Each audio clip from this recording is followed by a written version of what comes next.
Good evening, ladies and gentlemen. Welcome to Monkey in the Morning. I'm your host, the Ranting Monkey. I forgot to unmute my mic. You guys just missed me screwing up my opening anyway. So I suppose that was a win. Welcome to the Tuesday show. I have not had much sleep, you guys, and my sleep has been very broken. And that's why we're later in the night this evening. Woke up for a little bit, had dinner, and then took another nap. And then I woke up and somehow I saw something that reminded me of epic rap battles of history. Do you guys, know what that is? And I was like, oh shit, I ain't seen that in a while. Let's go revisit that, see if it was as good as I remember. Some of it's not very good at all. But there was the one, I forget who it was. It was somebody versus Guy Fawkes. And that made me remember I haven't shit on Guy Fawkes in a while. Let's go watch a video about how that fucker got tortured and killed for being a horrible lackey in a terrorist plot. And so I went and watched that because it amuses me.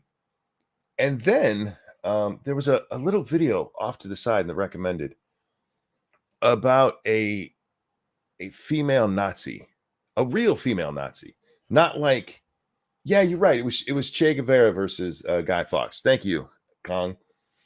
Cognus. Sorry, I said Kong. I don't know why I put the N before the G. I can read, I promise. But over in the side, there's these female Nazis, and it was the execution of this one. I forget her name. Something I can't pronounce because it's German. And that led me down a rabbit hole of like 3 or 4 of these fucking horrible Nazi women. These are not anybody you could ever say, oh, she was just following orders. These were sadistic bitches. Like fucking horrifically. We're talking about the Nazis, and I'm saying sadistic bitch. Good God. These people were fucking horrible. And I was like, you know what? I need to get away from this. I need to go do something better for my brain than consuming this evil from history, man. God bless. God bless. I mean, the one I made Mengele go, nah, bruh. Now, in fairness, that's because she was banging Jews in the camp before she was killing them. But still, how bad do you have to be for Mengele to go, I'm sorry, bitch. You too dirty for me. All right. So, got a lot to talk about. Pee Wee Herman died. I guess let's get this done at the top of the show. I still have a thing against Pee Wee Herman because it was hard enough growing up with the name Francis before Pee Wee's Big Adventure came out. I'll never forgive him for that. As far as his diddling himself in an adult theater, I just thought that's what everybody did in those places. I'll be honest with you. I've never been to one, but I just kind of assumed. And then there is the child porn charges. And these ones, I don't know what to think. I really don't. What happened was they raided his house based on the word from somebody else that they'd busted for CP. And when they get to his house, they find 30,000 pictures. Hang on, wait for it. Of erotica and nudes. And among them, reportedly, according to the LA County attorney, there was 170 child pornography pictures. I'm like, okay. Well, there you go. But then something weird happened. Something weird. Oh, real quick. Just waiting for you to add to the stream. There you go. Hey, Jack, what's up? Not much, man. Sorry, my internet's acting like crap. Like I can bitch about that. Somebody said in the comments to the last video, I like how Monkey has, I forget how many, they said like 76 satellites and none of them work. Not wrong. Yeah, it's mean, but it's not wrong. Not wrong. How you doing, man? I'm kind of tired. I've been really run down today. Sinuses are acting up or something. Plus, I did mow a bunch today, and I took a massive nap after that. It was glorious. Now, Jack, you got here just in time for me to be talking about Pee Wee Herman. Oh, Paul yeah. Rubin was his real name. But what? You're revealing his secret identity? Well, he's dead now, so it doesn't matter. Wow, harsh. But I was talking about the child porn case against him. And I don't know if you saw it, Jack, but this goes back maybe a decade. I can't remember exactly how far back. I want to say it was like 2011, 2012, somewhere around there. But they raid his house. They find 30,000 erotic images. And among them, there's 170 things that the LA County prosecutor deemed to be child porn. But instead of just taking him to trial when they got him dead to rights with 170 examples, they plea him down to simple obscenity. Like, he didn't even serve time. He ended up with 3 years probation where he just had to make sure the sheriff knew where he lived. And he couldn't be around kids without their parents' permission. Not even couldn't be around them without parental supervision, without their permission. Now, he's always claimed up until his death that they weren't porn. He claimed that he didn't see them in an erotic way. He had pictures of naked kids. I don't know what to tell you. That's child porn. But it is weird to me that with them having we got 170 pictures. They didn't actually prosecute him. Now, it is LA. So, I mean, that's just Tuesday in LA, isn't it? Yeah, they're probably like amateur. But just full disclosure, because there's people talking about both sides of his life. Some people love him. Some people can't forgive him that. And I got to be honest, man. I'm kind of with those people. You can sit here and tell me you had pictures of naked kids. We're not talking about he took a picture of his child in the bath, Jack. In one of the pictures he himself describes, there's a naked boy with his hand near his genitals. Not very near, but near his genitals. He said this in a interview with Stone Phillips. That was a naked child. It doesn't matter if you get turned on by it or not. It was a photograph of somebody else's kid. Naked. I honestly know nothing about this. I didn't either till I saw it blow up on Twitter, so I went and researched it. So yeah. I mean, Hollywood degenerate. Hold on, let me find my bag of shock. He had 30,000 images, and only 170 of them were of kids. I believe that he wasn't using them as porn. Because typically when we see your child pornographers, that 30,000 would all be kids. But yeah. that doesn't mean that it's not. Well, I mean, look, a lot of these people trade porn images. Yeah. Like baseball cards.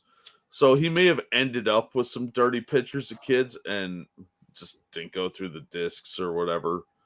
Or they were just on the same equipment. I don't know. I'm not going to make excuses for the guy. In the interview with Stone Phillips, where I have it right in front of me. All right. I'm gonna pull this up on the screen. This is him talking to Stone Phillips. This is like apparently right after it happened. This is an old news article.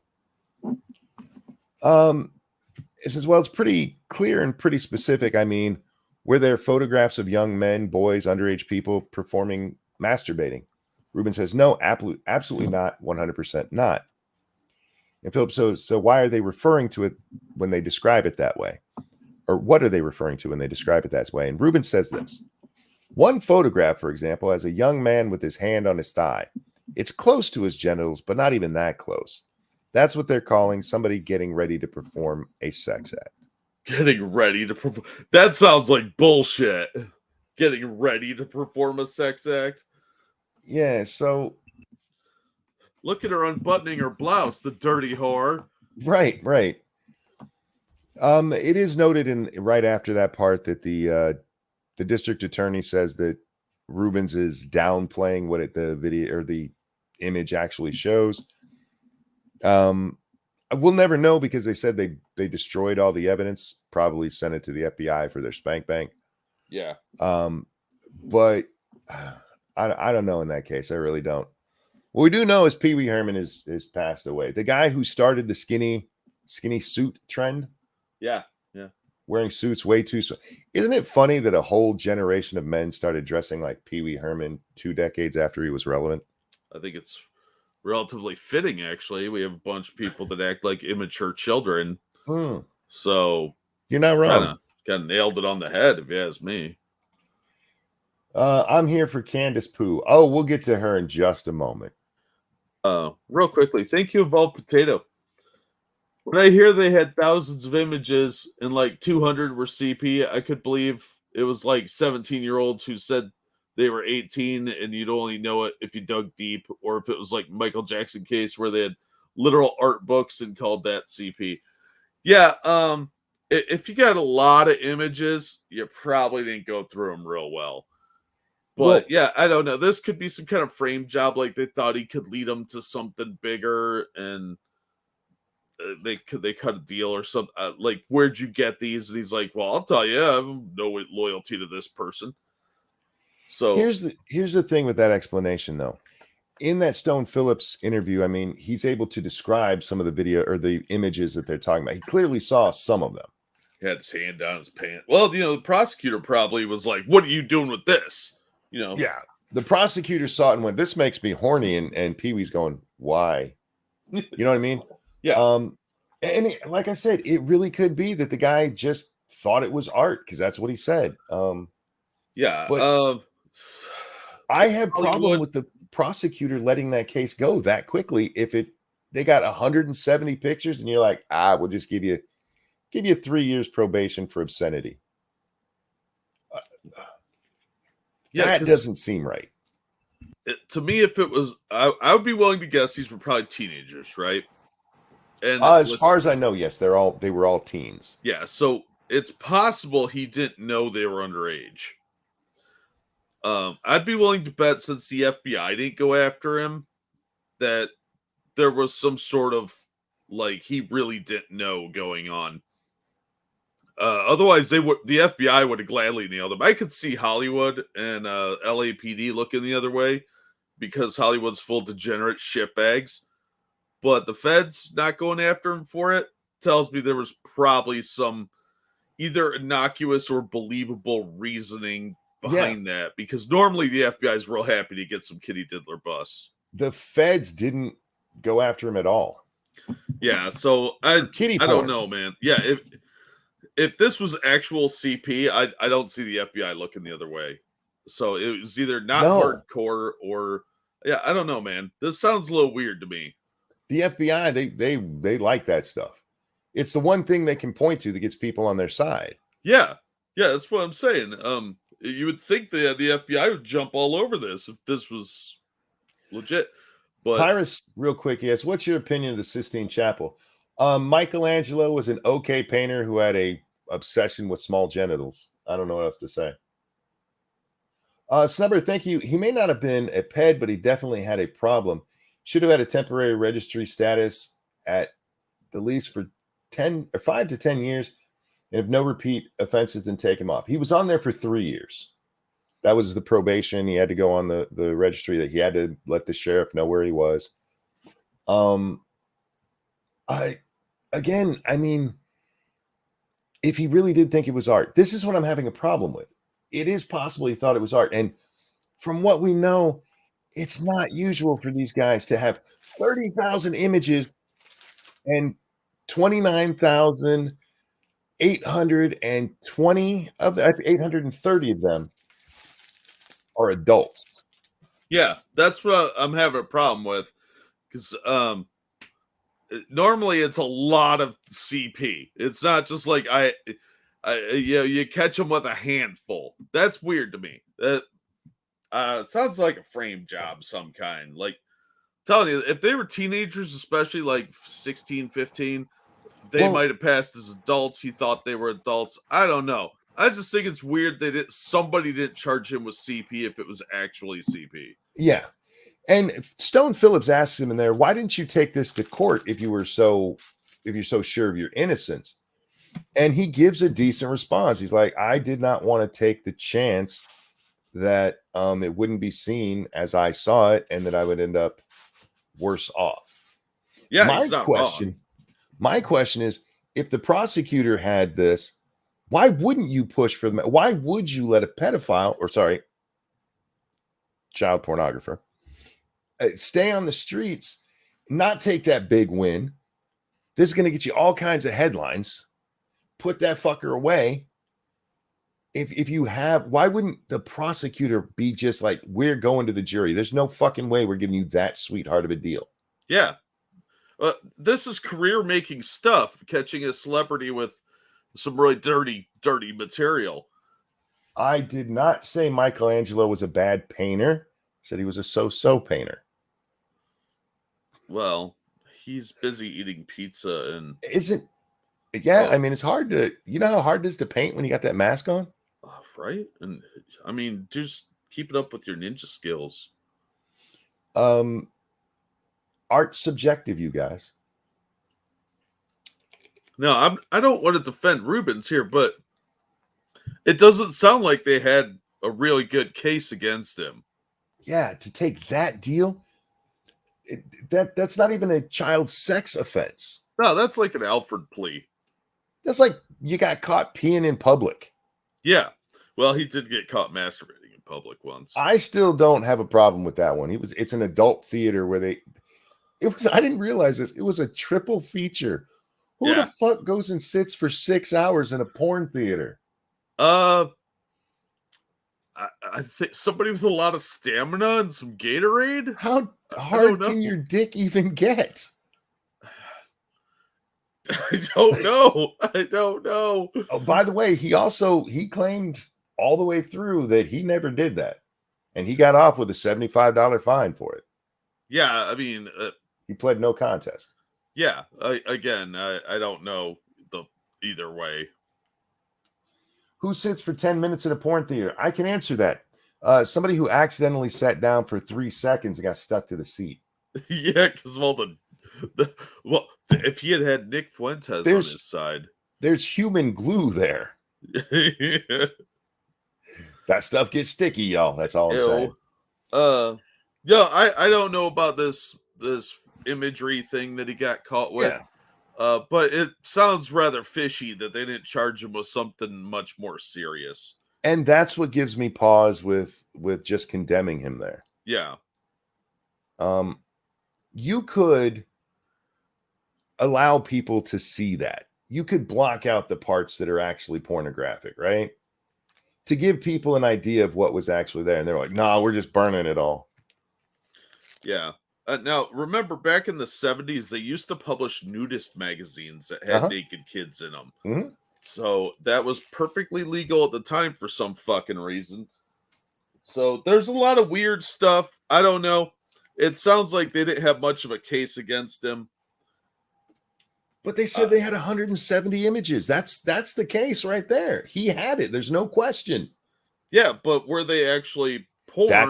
That's the real question. I think that's why they let him off. And that's why I think he probably wasn't somebody into child porn. He probably did have a weird taste in what he considered to be art. Yeah, or he got a bunch of porn from somebody and that was mixed in there. And again, the only thing I'll say there is he does acknowledge he had them. He could even describe some of them. Yeah, so he had them. But like I said, with teenagers, sometimes you can't tell how old they are. So that's why you always check IDs, kids. All right. I didn't even mean to talk about that one that long, but no, the important thing, and we're burying the lead here, is you took a nap and you killed Pee Wee Herman. I did. I took 3 naps today. I'm pretty sure it was the first one that did it. Sorry, guys. Wow. There's probably a lot of people dead we don't know about. Snubber, thank you. By legal definition, obscenity doesn't need nudity or outright sex, so you may be right. Yeah. Yeah. It's really weird. It's a nebulous term, so it could have been anything, and they're like, look, we'll plead it to obscenity because we don't know how a jury's going to take this. I don't know.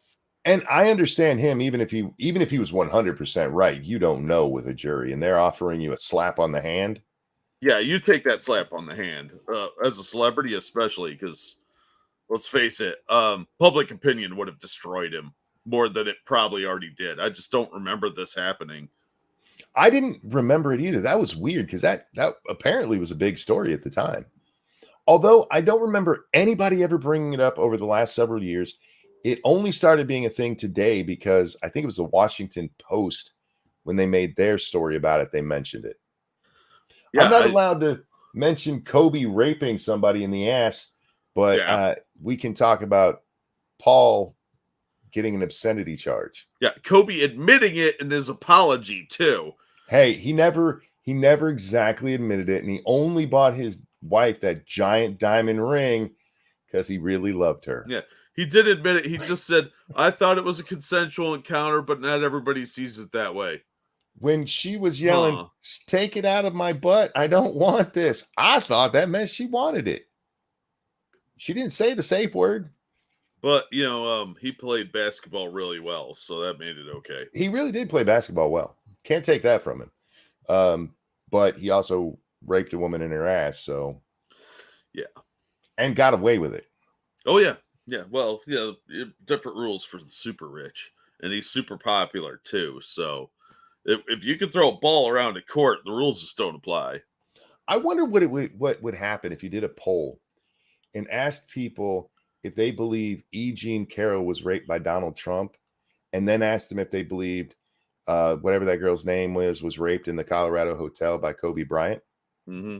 See if they match up to yes for Trump, no to Kobe. I bet you they do. Oh, yeah. I bet you they do. Yeah. All right. Time to get to Candace. We got to do it. We got to do it. Why do we got to do it?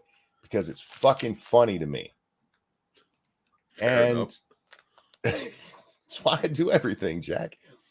We're going to start out with Candace Owens' YouTube channel. I just want to show that the reason I called this or said that Candace tells the truth is because here's her little thumbnail right there. Here's the truth. I don't know why the truth is crooked other than the fact that, there was not very much truthful said in that 3 hours. So got to have it bending the truth. Maybe it's, maybe it's a nod to actually being honest. I doubt it because it's Candace Owens, but still. Yeah. So busy getting everybody's ID that watches the video. She's out there. I wasn't really trying to dox people. Once again, as with this morning, we've jumped to, where she actually starts talking. And Candace, that is one ugly fucking shirt, lady. Oh, man, that is hard. An optical illusion. Is that the fence that Q put up when the Enterprise was trying to go to Farpoint? Yes, it was. I made a nerd joke. You did, and I understood it. That is episode 1 of the Next Generation, guys. All right. Candace, she's going to tell us why this in all caps is the reason I interviewed Andrew Tate. Are you ready for this, Jack? She can admit she fucked him. No. Oh. I'd have more respect for her if she did. I had to do a positive interview to get back out of the country. For clicks. Faithless. Don't be so on the nose. The Fat Man, thank you. Pee Wee Herman did what now? Also, Monkey, hot dogs and ranch, M&Ms and Doritos. Your crimes against food are well known, so you got dirt on some ex-president.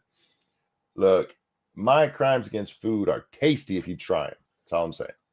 And by the way, it's peanut M&Ms and Doritos. I don't need M&Ms. Those are gross. Seriously, the older I get, the more I don't like regular M&Ms. I don't like the M&M chocolate. It has to have the peanut in it. Wow. Yeah. You ever eat peanut butter M&Ms? Yeah, those are gross.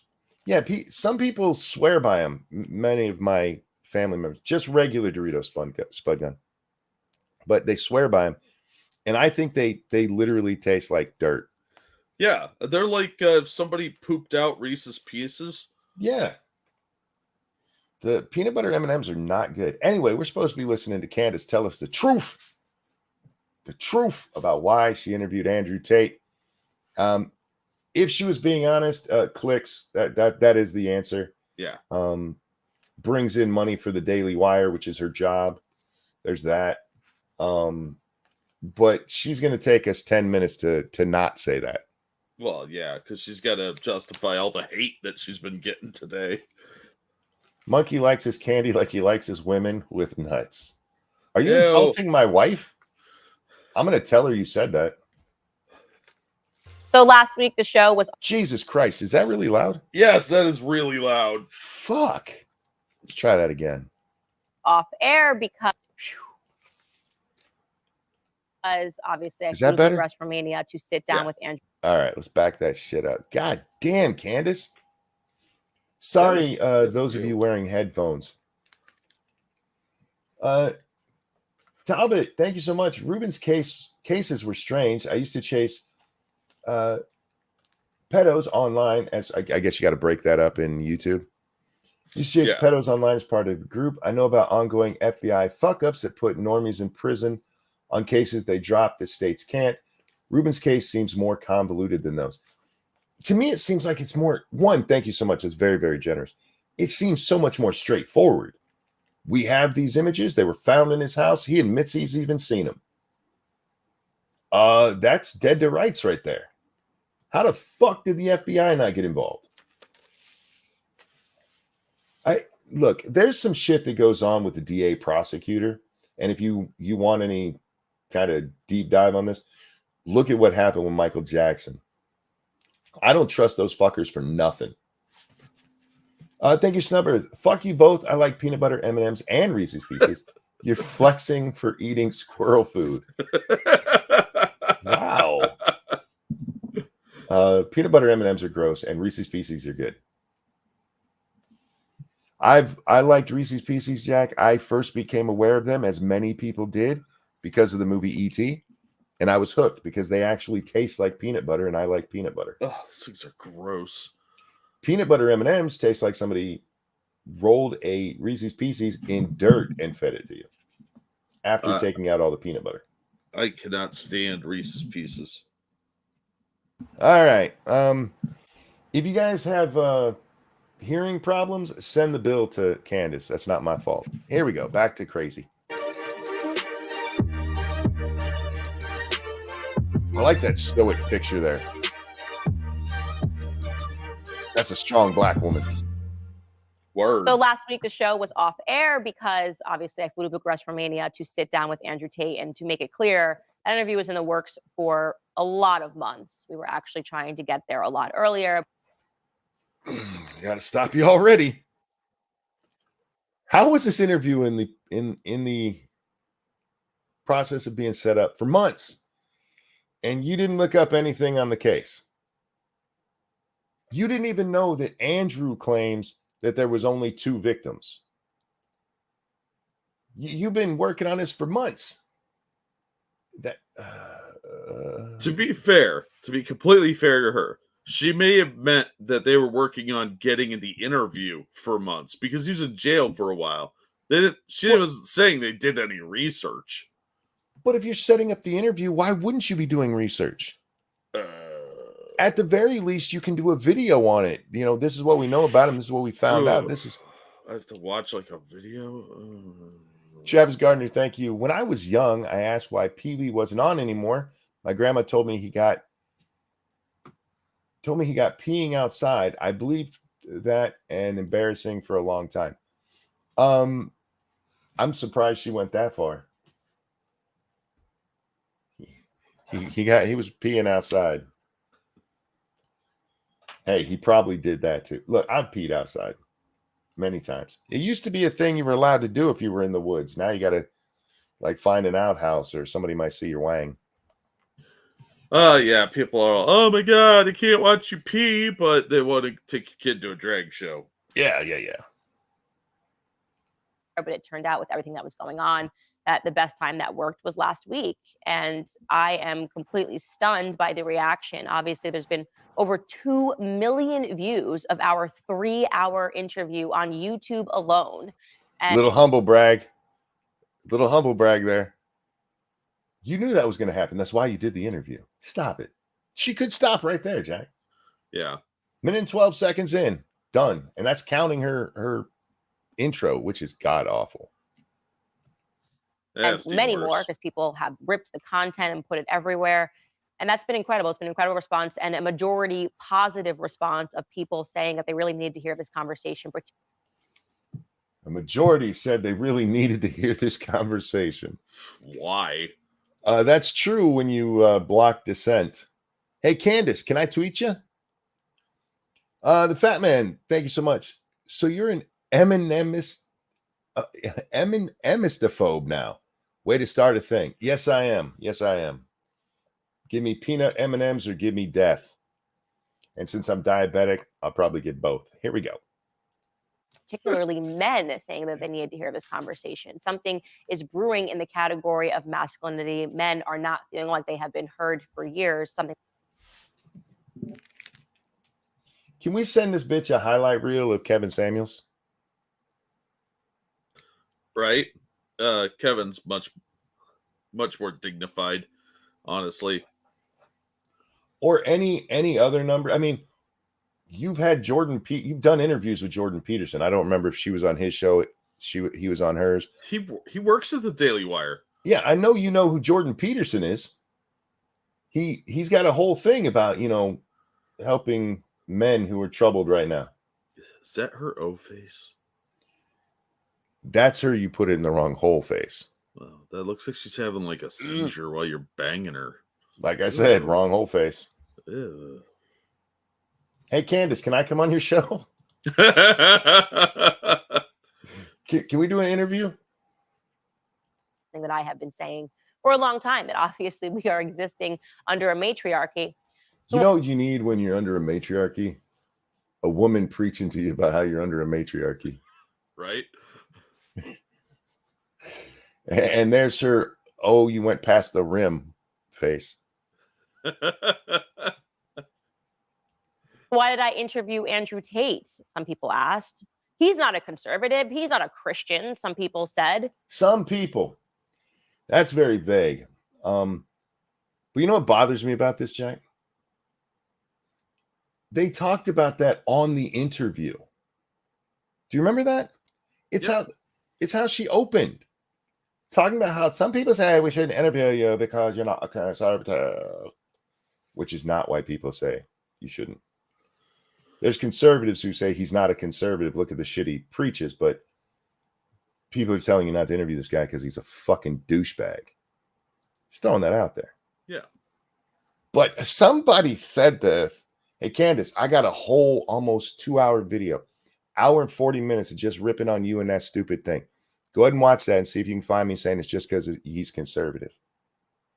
I'll give you a peanut M&M. Those mean a lot to me, Jack.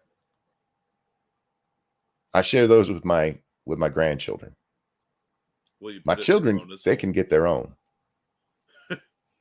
They have jobs. That's right. Get your own damn M&Ms.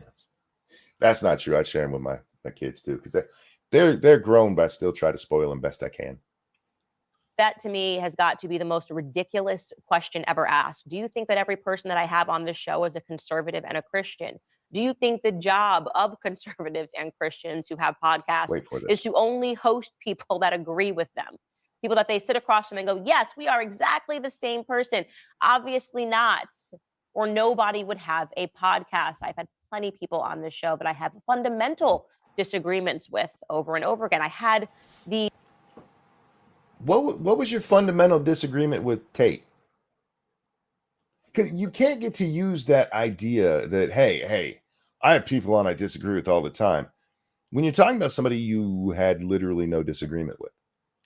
She's busy building a straw man right here, so she really is. You could just, wait till she's done. that straw man's going to get the shit kicked out of him. He is. Well, it's his own fault.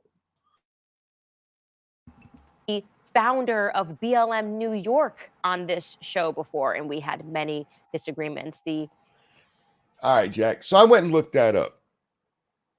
She said she had the founder of BLM New York on. And I wanted to see how that compared to her interview with Mr. Tate. And this is the podcast. It's from a year ago. This is the second time, apparently, she had him on the show. And he's the black gentleman all the way on the far right here. She's the black gentleman on the far left. I'm not seeing a different image. Oh, shit. I forgot to. There you go. Thank you. I appreciate you mentioning that. Mm-hmm. So this is the BLM founder on the far right. This is Candace on the left here. Now, she has people on the show she disagrees with. Wait, I thought that was her in the middle. No. That's a cop, an ex-cop or a cop currently. I forget which. But this is how she starts out the video. Also say, just like out of respect to the military men that have PTSD, they actually served in the war. You were not actually a slave. I find that to be a bit offensive. Wait. Before we even get to the rest of it, do you remember a single time during the Tate interview when she went black lady head like that? No. She didn't even really ask him that many, like, what I would call tough questions. It was a pretty softball interview. Oh, is that Officer Tatum in the middle? Thank you, guys. Yeah, Tatum. I like Officer Tatum. I just didn't recognize him there because I don't watch him all that much. So, all right. Wait. No. The last thing I want to say. You absolutely ridiculous to say that you have PTSD is a trauma that you suffered. That's enough of that shrill bitch. I only bring that up because she points to, hey, I have people on I disagree with. You didn't disagree with Tate at all.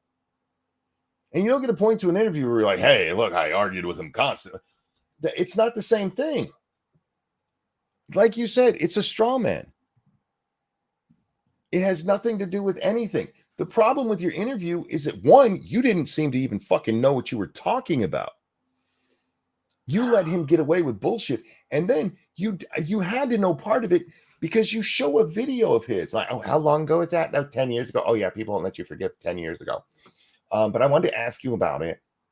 And even though he says at the very beginning of the part she plays, this is how I recruit, she lets him get away with saying, it was just a video about how my dating life sucks because of, you're in the can business and women kind of don't like that. You didn't ask a single fucking hard question. You didn't press him on dick. I mean, not on camera. That we know of. Oh, this bitch, man. God damn. Idea is that when you see people that have a platform and have different ideas and sometimes the same ideas, you sit across from them and you foster a conversation, especially when the person is as interesting as Andrew Tate. Because when they're as interesting as Andrew Tate, you couldn't find a street pimp to bring in?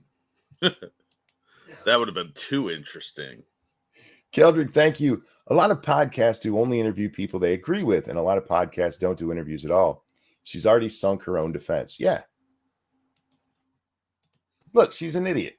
I can't help it. Just because I agreed with her on the Crowder thing doesn't mean I think she's any smarter than I've ever thought she was. Yeah. I mean, like, she was largely correct on the Crowder thing, and we all have talked about that several times, but yep.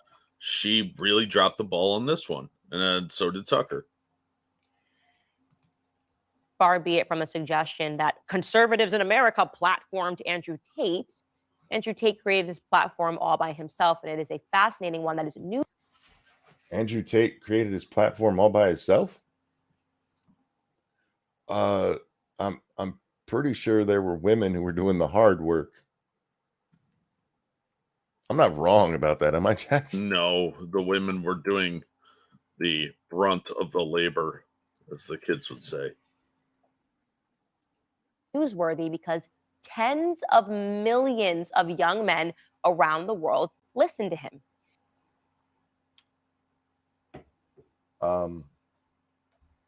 I mean, I guess that makes him newsworthy, but they were doing that before the the Andrew Tate positivity tour that you fucking conservatives had decided to go on? Why wasn't he fascinating 6 months ago, Candace? Why wasn't he fascinating last year? He had tens of millions of young men following him then. Mm-hmm. And he actually could have flew to your studio back then. He can't now because, you know, that ankle bracelet and all, but I guess she was just waiting for, he's got like a McDonald's sign or something. 10 million and one young men served, 10 million and two.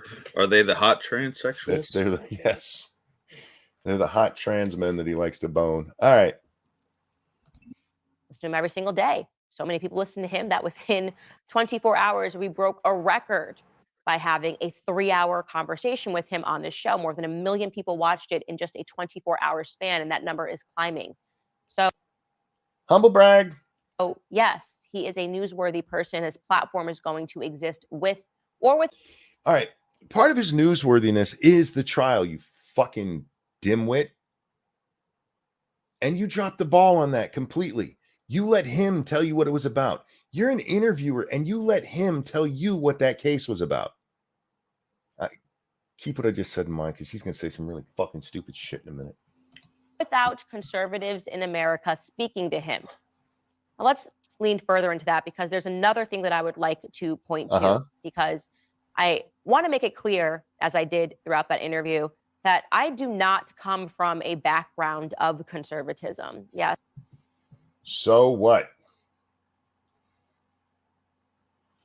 Candace, let me help you out here. A lot of people don't come from the background that they end up in politically when they're kid or when they're adults. Because typically, until, you know, the last few years, kids used to rebel against their parents. And they would come from a conservative background and become very liberal, or come from a liberal background and become very conservative. It's not a new idea. You're not special for that. What? It's called growing up. But boy, she likes to talk about it. She talks about it repeatedly over there on the other interview. There's a long part of it we didn't even watch where she keeps talking about this shit.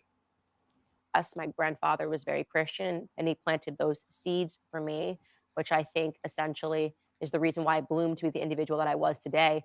But as I always thought Jay-Z did it. He made her bloom. Jay-Z made her bloom. Ew. Say I took a very liberal route to conservatism. So when I am speaking to people about the ills of liberalism, I'm speaking to them from a position of someone who had lived that way. When I speak to people, as I did a few weeks ago about the... All right, stop. Jack, do I have to do drugs to be able to say drugs can be bad for you? Yes. Oh. Shit. Well, there went my point. Oh. Sorry. They tried to beat this drum during the interview too. Andrew, like, I'm the greatest one to talk about this on TikTok because I've been through that stuff. Well, that was pretty spot on. That was horrifyingly creepy for so many reasons. You don't have to go through something horrible to realize it's horrible. I don't have to lose my hand to realize I like both of them. It's called empathy, I believe. I can empathize with others by saying, oh, that looks like that would be unpleasant. I feel bad for you. The reasons why I don't consume alcohol, I'm speaking to them as somebody who used to drink a ton of alcohol, right? Alki, I think we finally figured out who Eufio is. It's drunk Candace Owens. Which means she's still mad at me after she blocked me. She's had a vendetta ever since. Wow.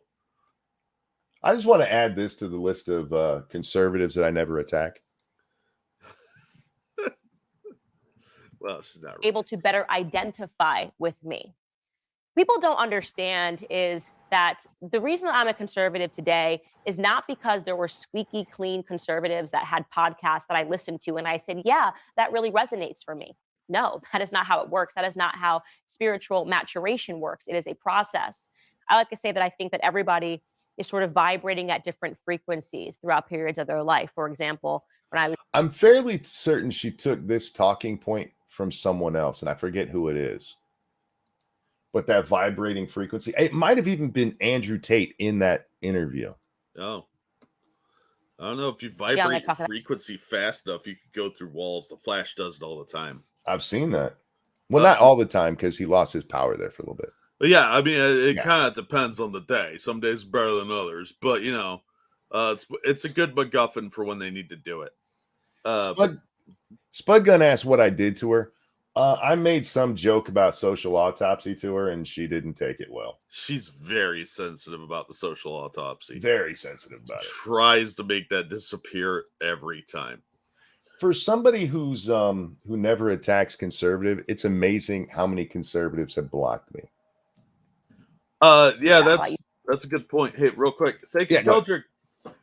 Her grandfather is the only one who planted seeds in her, I'm sure.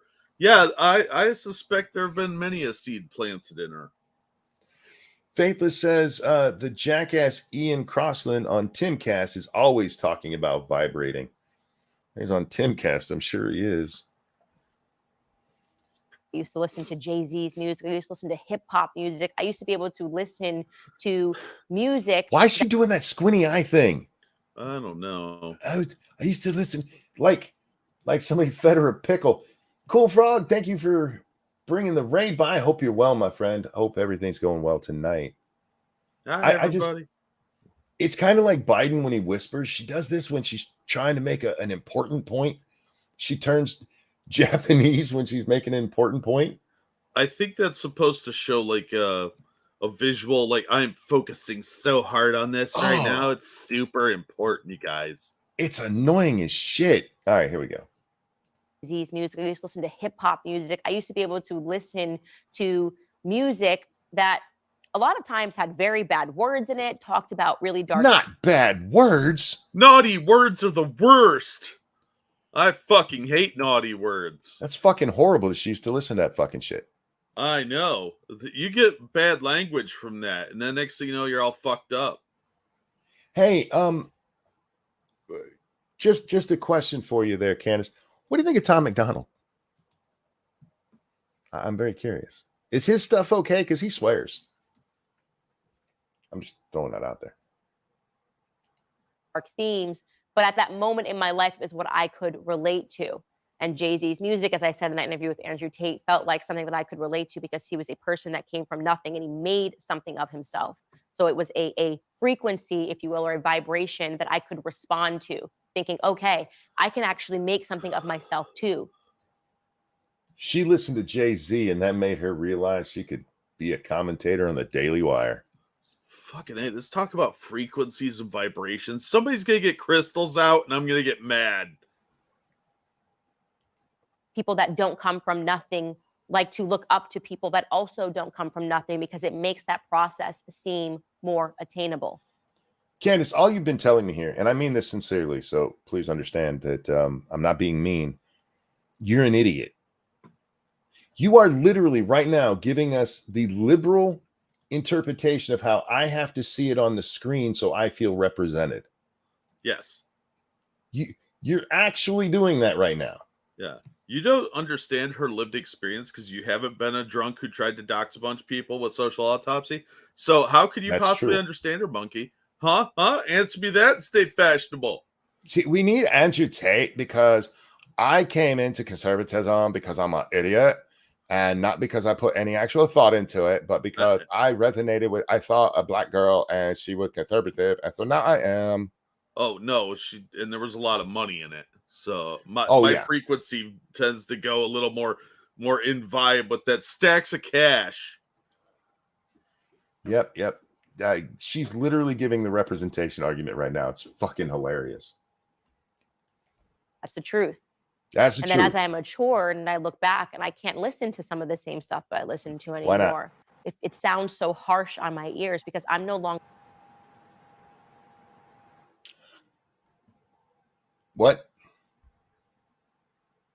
It sounds so harsh on her ears when what she's talking about is swearing. Okay. Longer in those circumstances. That music is not as relatable to me, but it doesn't mean that I can't relate. Okay, Jack, I have a question for you. Who do you think has more money? Jay-Z or Candace Owens? Who's rolling in the dough more? Oh, Jay-Z, hands down. By a lot. Yeah, he's super rich. But yeah, she just can't look up to him anymore. Why not? No, well, because he's weird looking. He is. He looks like a turd. But He's Mr. Hanky. he looks like Mr. Hanky. He really does. But what was the income level at, Candace? What was the income level where you were suddenly Jay-Z, who's like, isn't he like almost a billionaire? This rich motherfucker, much richer than you are. I don't need to be that rich. So, that curse word versus earning more money. Oh, I just can't. I need to know the dollar amount because I'd like to hit it. To the people that still relate to those sorts of music. I don't leave them behind and say, oh, well, I don't understand how you ever listened to this crap, because I do very much understand how they listen to that music. It's because they like the beat and they enjoy singing along with it. That's what most people listen to music for. They're not looking for the deep meaning to tell them how to live their lives, as you apparently are, Candace. According to Google, he's worth $2.5 billion. So $2.5 billion, but she ain't got nothing more to look up there. Me and Bubba got the answer at the same time. Wabba Jack says, Shio says, thank you, sir, for the thing. You know what you did the other day. Tell him I'm very well, or that he's very welcome. I was happy to do it. All right. And why for a lot of people that is and can sound like the only hope that they have in their life. So as I rap said, song. That spiritual development can be a process. Today I listened to people that could have never brought me over to the conservative side when I was just getting started. Because you were dumb and couldn't think. Or because they weren't black billionaire? I don't know. It's because she can't think. That's the answer. Well, is that because she's a woman? No, there's smart women out there. Sure. Back when I was just getting started, it was people like Dave Rubin, who I have a lot of, I think, fundamental disagreements with today. But when I was first getting into politics, listening to his podcast, Rubin Report, going on his show, him showing me his friendship and talking to me about issues made it feel like it was an okay place for me to begin my journey. When really all I really understood at that point in my career was that something was really wrong with leftist principles, that perhaps leftist principles were holding Black Americans back. I'm just letting this play that was for my a focus reason. at the time, before I really understood that it was much bigger than that. And thankfully, I've been given a platform to go through that process of maturation, but with people that have said, Candace, look further, go further. And so today I can really sound quite puritanical when I talk to young women, but I don't speak to them with snobbery. I don't look down my nose and say, how could you follow this person? All right, let's stop right there. Have you seen the trick she's played? I don't know. I was distracted by the fact that she keeps rambling on about nothing. Well, here's the trick she played. Why are you talking to him when he's not a conservative? Well, I talk to a lot of people who aren't conservatives. You see, I had to talk to somebody who was kind of liberal, and that liberal person made me more conservative because they became more conservative. So nobody who is going to become more conservative from listening to Andrew Tate's bullshit. Maybe she was trying to convert him. He repeatedly says that he's not political. You say he's not political. So why the fuck are you giving me a political example about what? All you have to say, Candace, you don't have to have a reason to talk to him. You don't. It's your show. I wanted to talk to him. I thought it would give me good ratings, and it did. Boom. End. But you're trying to justify it, and you're lying. You are bullshitting your way through this answer. That's all we've heard now for 5.5 minutes. Fucking bullshit. I want to let this idiot get done. I'm sorry. How could you listen to this person?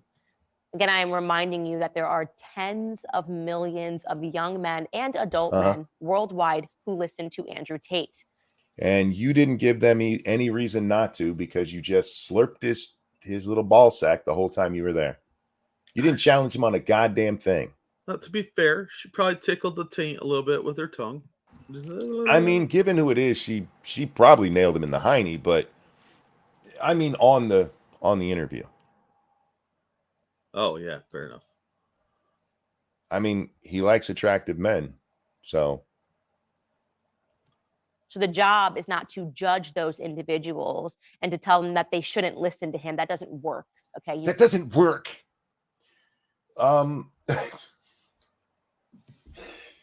No, Candace, trust me. I realize that standing up against popular people doesn't work. Trust me. Been there. But here's the thing. You didn't even try. I'm going to keep beating this point because this is the important point. You didn't even push back on a single goddamn thing. Partially because you didn't know what the fuck you were talking about. Literally had no idea what was going on and still went over there and had this interview that's so important because boys are listening to him and men are listening to him.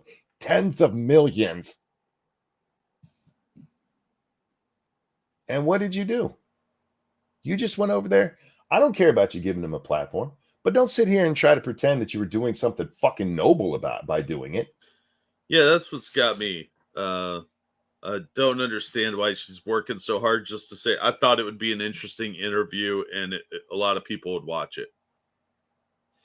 I think a large part of that has been some of the pushback she's pretending she's not getting, pointing out what a scumbag he is. Pointing out like the video we watched this morning of him going, I didn't sell drugs. And then him saying, I sold drugs. You know, things like that. Because she didn't do any fucking research into the guy. No. You can't hate somebody out of existence. The job is to try to understand why. And the way that you understand why is by asking meaningful questions. You didn't ask meaningful questions. And actually, if you were trying to understand why millions of people were listening to Andrew Tate, you'd be asking them, not him. Am I wrong on that? No, you're probably right. Andrew Tate can guess why they're watching.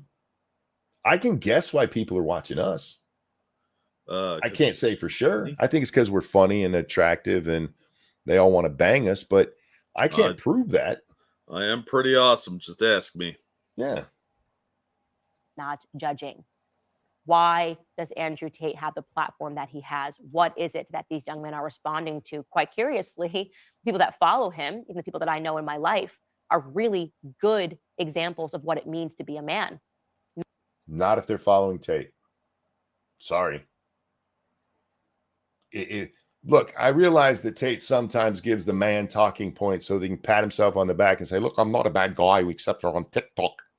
But the reality of the fact is the guy's a fucking scumbag. He's a fucking scumbag. He rips off men constantly. He's still doing that through his Hustler University because he's top G, don't you know? It's true. And soon you can buy his comic book for $97. 98. Oh, 98? It was 98. I'm almost positive it was 98. I'm pretty sure it was 97. Shit. Now somebody needs to tell us which one is right. Damn it, you're going to be right, aren't you? I am going to be right. Look that shit up. That was in our DMs, right? Or was that? Yeah, it was in our I DM'd you the article before we did the show. All right. We'll find out which one of us was right, but let's continue with this. It was me. It's always me. Do you have that proof, or are you just saying that? I'm just saying that. Fucker. It's a lot of work scrolling up. I know. We don't talk that often. No, but there's always images and shit. It's actually funny to me anytime I go to look something up in our discussion because it doesn't seem like we talk all that often, but apparently we do. Yeah. We don't have short conversations is the problem. All right, here we go.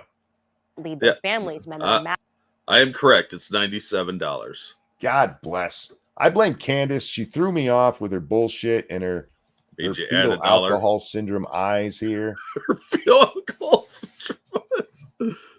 It's not my fault. Seriously, you could fit almost your whole fist between those eyes. And not in the Andrew Tate puncher kind of way. Just like hold it up there. Her eyes aren't that far apart. Dude, she can tell you what's on the left and the right without any kind of problem. You know, I dated a chick with a lazy eye, and I'd try and get her to give me blowjobs so she could look out for danger all around us. She did not find that joke as funny as I did. I can't imagine why. I know, right? I'm like, come on, you have that roving eye. You're going to see everything. It's like 360-degree vision. You thought you beat Jack? No, when it comes to memory, I would never bet on myself. Well, half the time I'm talking out of my ass, but I was right. Look, half the time I'm right, about half the time you're right, but I would never bet on me because my memory's garbage. Anyway, back to fetal alcohol here. Good. Do you think she gave herself fetal alcohol syndrome from how drunk she used to get?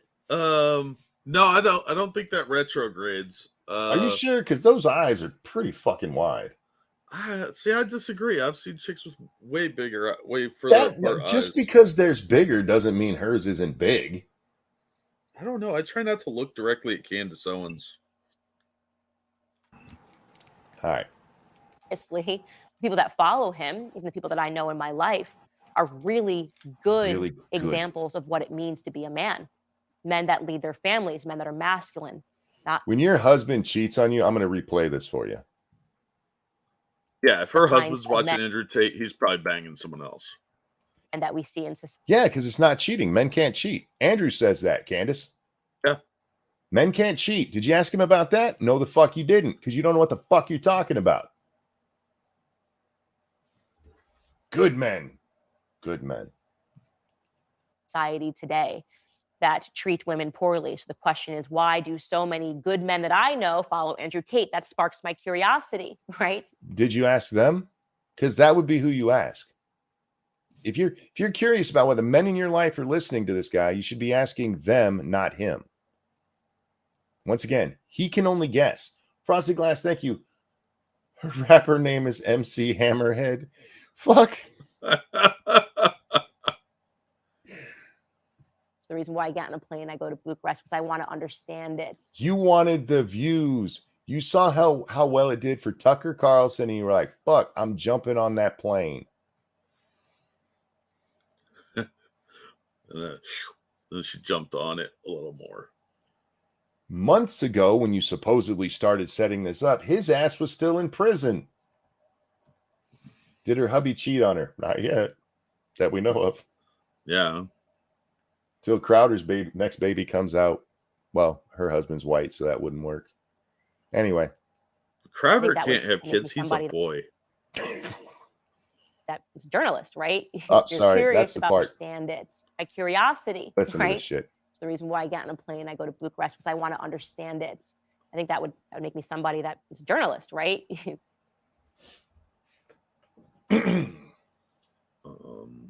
I'm sorry. Did you just say it'd be like somebody being a journalist? Because a journalist should tell the story, the whole story. Yeah. And not just cup the balls for 3 hours. Fuck, even the one video that she did show that showed him in a negative light, she's like, I'm so glad you disavowed that video. She doesn't talk about the fact that in that video, he basically describes what he's indicted for. Didn't bring that up at all. She kind of cut off some parts that made him look bad. She cut off a lot of parts that made him look bad. Also, you went to Bucharest and your whole thing was to interview Andrew Tate. Have you ever seen Bucharest? It's fucking beautiful. There's all kinds of cool shit to see. And you're going to talk to this guy. Are you fucking kidding me? What a waste of a trip. No, Jack. She's going to make bank off this. She's going to get a bigger check from Daily Wire out of this shit. Maybe, but yeah. I don't know. Of all the things I would spend 3 hours doing, Andrew Tate interview would be pretty low on the totem pole. No offense to him. I just don't care about him. I'd like to talk to the guy. He wouldn't like to talk to me, though. Yeah, that's fair. Because it won't be like that BBC interview where the bitch didn't know what she was talking about either. Because that BBC interview, that woman, she got like one thing right in the whole goddamn interview. She just attacked because he's misogynist, which he is. Yeah, but it was waste of time. She just could have spent all that time actually interviewing him. She could have asked him real things.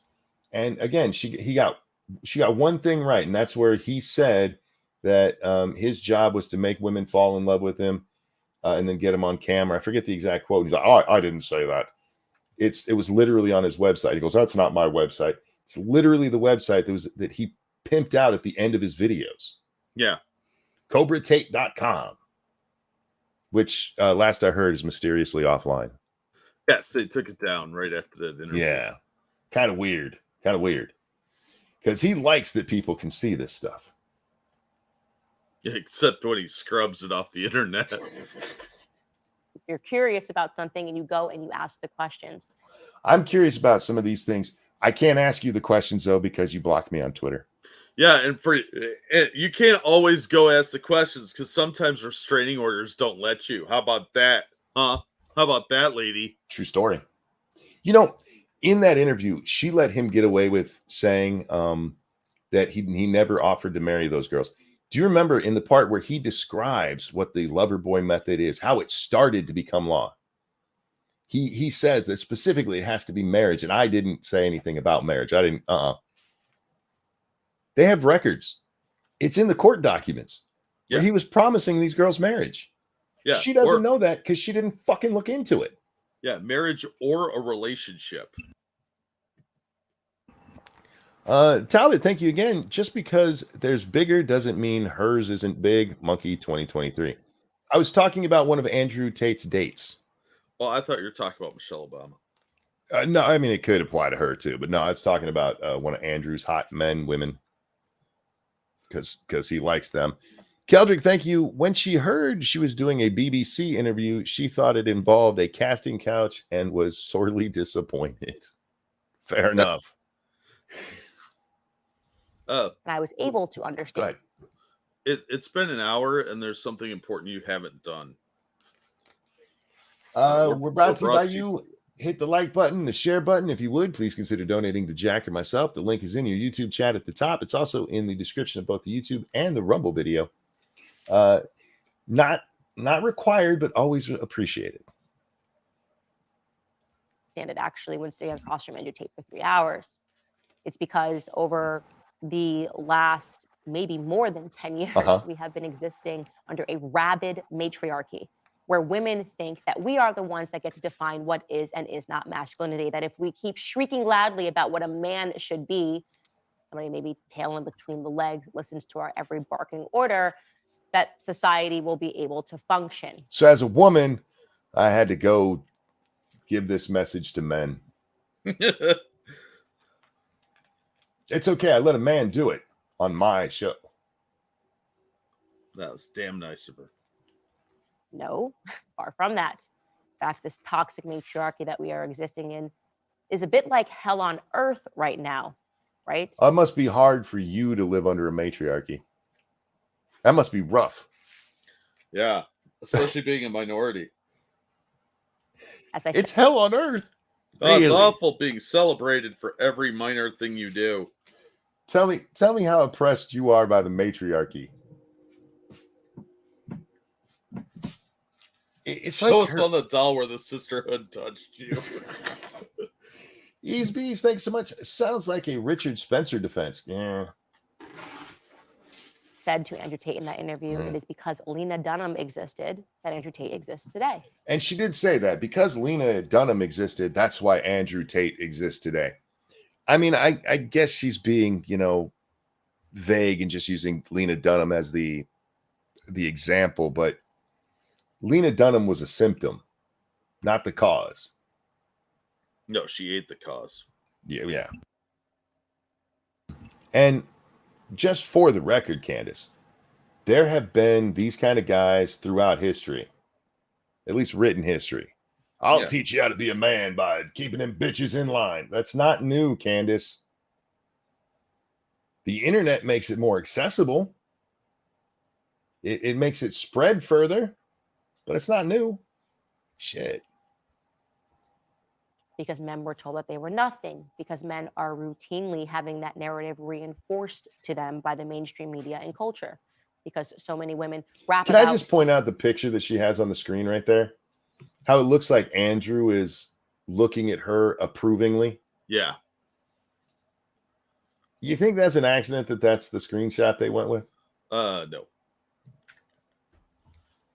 Enforced to them by the mainstream media and culture, because so many women rap about and sing about how bad men are, because they make a mockery of relationships, because we talk about feminism, toxic brand of feminism that really is about mocking men and making them feel badly.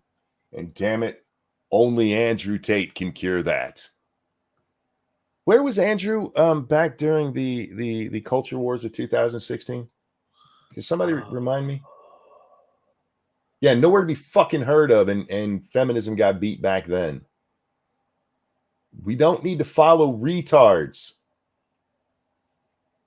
Sorry. It's kind of funny sometimes, to be fair. It's like a parade. So now you have a man that stands up and says, you can work out, you can start a business, you can be strong. You can cheat on your wife. You can beat women. We don't have to listen to these kinds of women. And men are having not just a psychological, but a biological response to that. Ew. That sounds nasty. Yeah, sounds gross. You could have to get a maid to clean that up. Bubba asks, is it just me or does Tate look like a serial killer? Yes. A little bit. When he came out of prison because he hadn't shaved or cut his hair, he kind of looked like, you know, us pulling Saddam Hussein out of the hole. Yeah, he kind of did. He did. Did you see the images somebody put together and said he's always talking about escaping the Matrix, but why does he look like Cypher, the guy that betrayed everybody in the Matrix?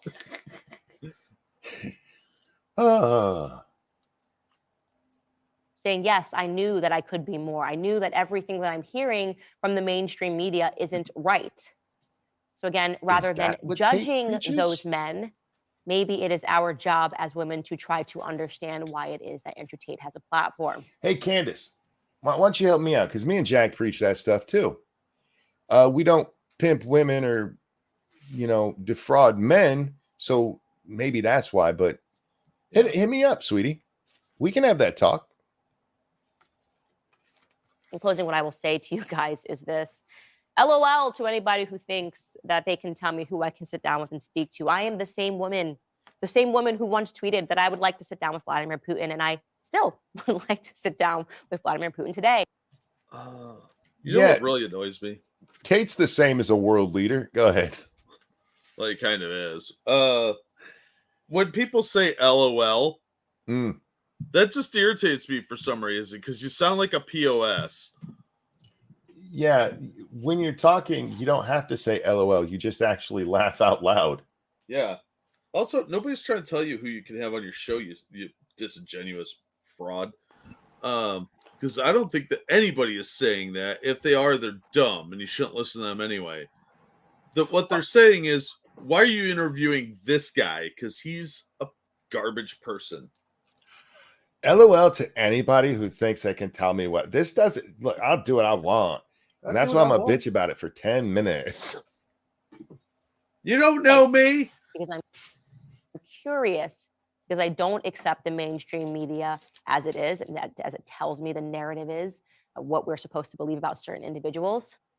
For the record, the actual criminal charges against Andrew Tate can't be found in our mainstream media. There's summaries of it, but you can't get to the indictment from there. None of them link to it. Just so you don't even got to take the mainstream media word for it, sweetie. You could literally look the shit up. It's TikTok. And so, yes, I believe if a lot of people were alive today, I probably would have sat down with them. People that we are told are horrible, backwards people. Again, I'm just a curious individual, and I remain curious, and I'm proud of the sit down that I had with Andrew Tate. And there will be a lot more to come. So stay tuned if you want to be offended. So stay tuned if you want to be offended. My offense at your video with him has nothing to do with you talking to him. It has to do with the fact that you let him push his bullshit narrative. You did not question it one fucking time. We're going to talk about the case against you, and then you didn't because you don't know fuck all about it. I will give her a little credit for asking about OnlyFans money, because Tucker didn't seem to know anything about that, but thankfully she at least asked that question and then let him get away with whatever his answer was. And then let him get away with just saying TikTok. She only corrects him one more time, adding TikTok, and the rest of the time just lets him say, or adding OnlyFans, the rest of the time lets him say it.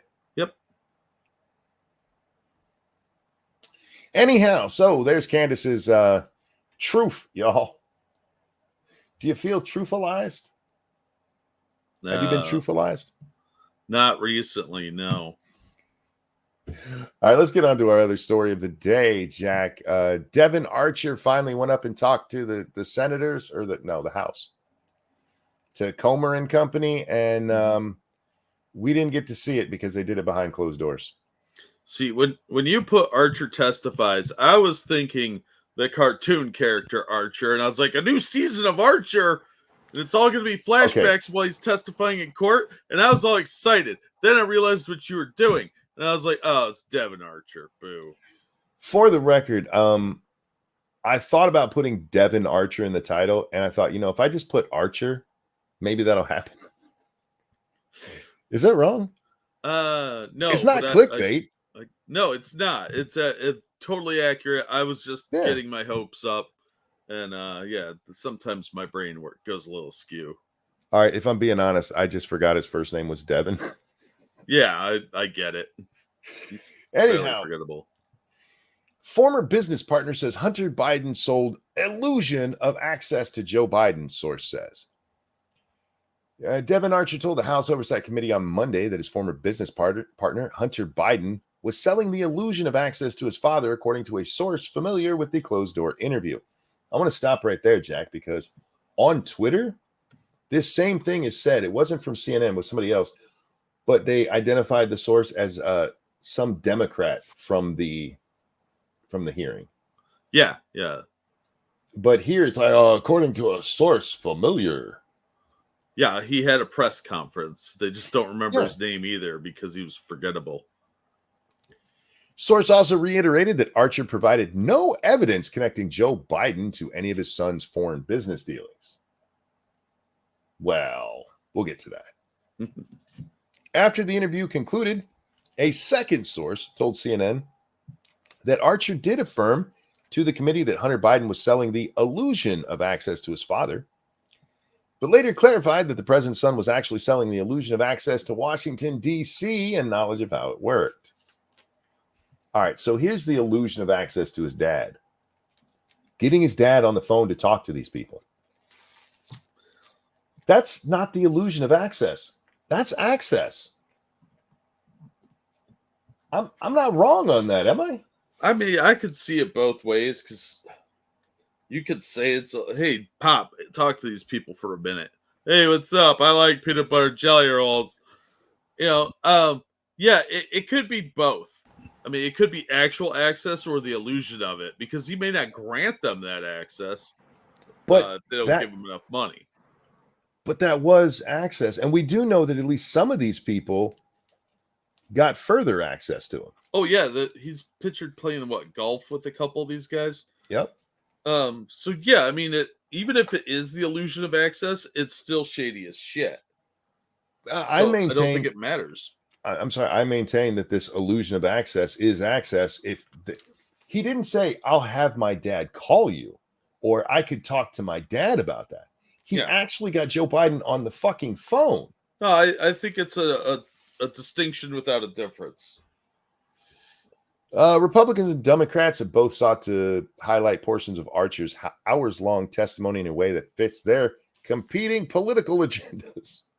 No. What? Wait, I need to go back because I forgot to highlight this. The illusion of selling access to his father was later changed to access to Washington, D.C. And I think that's because Archer realized that he was going to go to jail. He's going to jail for what he said here, because he did that. That is a bombshell that, what they said about him and the phone calls is true. And whether you want to call it illusion of access or access, either way, those things happen. Yeah, and they're both pretty criminal. Yep. So Representative Dan Goldman, a Democrat on the panel who sat through portions of Archer's interview where he was questioned by Republicans, also said there was a lack of evidence connecting the president to his son's foreign dealings. One more time. Dealing with these people, he got his daddy on the phone. I don't know what evidence they want. they want video of Joe Biden going, yes, I am giving access. That's what they want. And even then they'd be like, well, what's he giving access to? It's never going to be good enough for them. No. They could have the actual recordings. Eagle says White House records. Well, here's the thing. We know that two of the guys that were on one of these calls got a hold of Biden to pressure Ukraine to get that Chauvin guy, whatever his name is, fired because he was investigating Burisma. We know that happened. It's not a question of if. These guys clearly got access and clearly got something for their money. Maybe I'm being too hard on Biden, Jack. Sure. So yeah, not much else came from it. Like I told you guys yesterday, we basically knew what he was going to say. The illusion of access nonsense, that's just dressing it up. Yeah, he's churching it up to keep himself out of trouble. I mean, I could see why he's doing that. I think you're right, though. I think he is selling access. That's what they were doing, but that's way worse than the illusion of it. Those calls were clearly caused by his stuttering problem. Oh, I didn't see it. Yeah, you're right. Yeah. This is just an interesting little story, I thought. The DeSantis camp has been having problems, Jack. We've talked about it. Yeah. Well, there was a bombshell, not really, that dropped today. DeSantis campaign produced memes, spread them through anonymous accounts, according to a report. Now, we'd already heard that this happened with that one video that tried to link Trump to trans stuff. Mm-hmm. That it came from the DeSantis campaign. It was given to a third party. They put it up, and then the DeSantis campaign retweets it as though they didn't do it. Oh, of course, yeah. Ron DeSantis' presidential campaign used a dubious digital strategy of creating incendiary meme-like videos and sending them to third-party accounts to spread across the internet, a report said Monday. They had weaponized memes? Yes. They used the memes. I mean, it's kind of dirty not to put your name on it if you guys are the ones who did it, but otherwise, is it a big deal? They learned it by watching the FBI. Sure. Yeah. Were they applying for some FISA warrants then? I wonder how this plays with the law. Like, if they make a campaign ad, they have to say this was sponsored by me, or I'm so-and-so and I approve this message, because there was a blurring of the line between PACs and the campaigns and who was putting out which videos. So I wonder how that manages in the digital age, If you make a meme about like Joe Biden being a douchebag and you work for the DeSantis campaign, does there need to be a disclaimer there that it came from DeSantis? You'd think there would be, like, usually with like the commercials, they have to say who paid for them and all that. So I would think there'd be some kind of disclosure on that. Yeah, I'm wondering if there's anything in the law, or if they're just going by the rules as they're written and applying them to things that they weren't written for. Yeah, I don't know. Anyway, I do find it scummy to not put your name on it. You guys you should have just put it out yourself. Yeah, but anyway, it's real cowardly. Thank you, Keldrick. Memes, those bastards. I know, right? There's nothing more dangerous in the world than assault memes. I will correct you on that. Firing people. What? Pay attention, because this is where it gets interesting. Oh, I know where this is going. Senior aides to the campaign created and shared the content in a private Signal channel entitled War Room Creative Ideas, and two of the videos shared were a source of irritation for the candidate, according to Semaphore. Screenshots obtained by the outlet show staffers praising some of the content that would later get them in hot water. One of the videos featured DeSantis' face over the Florida state seal that spins into a sonorod. Is that how you say that? Sure. A symbol associated with Nazi Germany. Yeah, it's commonly called a black sun. The words "Make America Florida" appear as soldiers march in the background. Is that the thing that the Ukrainians are all running around wearing? Yes. Okay. It's an old occult symbol that was usually used by alchemists, but the SS used it a lot as one of their symbols, and it's not the good. This belongs in the Smithsonian. Kyle Lamb, the campaign director of research and data, wrote in the chat, according to a screenshot obtained by the outlet. Lamb was among the nearly 40 staffers who've been laid off from the campaign in an effort to reset the playing field. So somebody who was part of this, I'm not saying it's Kyle Lamb there, but somebody who was part of this went to a media outlet and went, "Oh, you fired me? I got the receipts, bitch." The campaign's director of rapid response, Christina Pushaw, told staffers to create more videos and send content to anonymous accounts that were allied with the campaign. In one case, Pushaw shared a clip of Trump at a Fox News town hall and asked the group if they knew any anons who might want it. She added, "If we post it or named influencer post it, it might get noted." She then suggested sending the video to a pro-DeSantis account called Proud Elephant USA. Signal channel was shut down after the image of the sonorad created negative media attention for the campaign. Another video criticized former President Donald Trump's stance on LGBT issues. They didn't add the Q there. That's disrespectful. Just saying. During an interview with Fox News, DeSantis defended the videos but clarified that he was not solely responsible. "These things get shared or whatever, and look, I'm responsible for it. Don't get me wrong," DeSantis said. But the idea that I was sitting there like, "Oh, share this video," no, it's a rapid response thing. He's saying as the boss, yeah, it's my responsibility, but I wasn't the one who did it. Yeah. Which is probably true. He's probably not sitting there helping develop memes. I would hope he's doing more important things on the campaign trail when you're running for president. Again, it is scummy not to put y'all's names on it and to send it out to a third-party account. Yeah. It's effective. But that's some real shitty. Yeah, just admit it was you. There's nothing. Just admit it was you. Yeah, you look like a coward otherwise. Yep, and your campaign is in enough issues that you don't need to be adding that one to it. This is why I say, man, he should have fired his campaign chief because she sucks. This campaign has not been run well at all. I don't want to say Kamala level right now because I think DeSantis still has more promise than Kamala ever did. Yeah, that's a low bar. But exactly. He is a very popular governor. And yes, he's running against Donald Trump. So he's got a major hill to climb. But he shouldn't be sliding backwards the way he is. No, he shouldn't. He should be doing way better.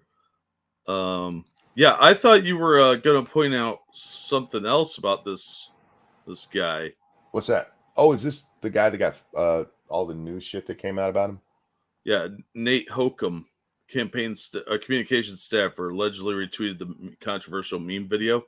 Mm-hmm. He once praised Nick Fuentes. Yeah.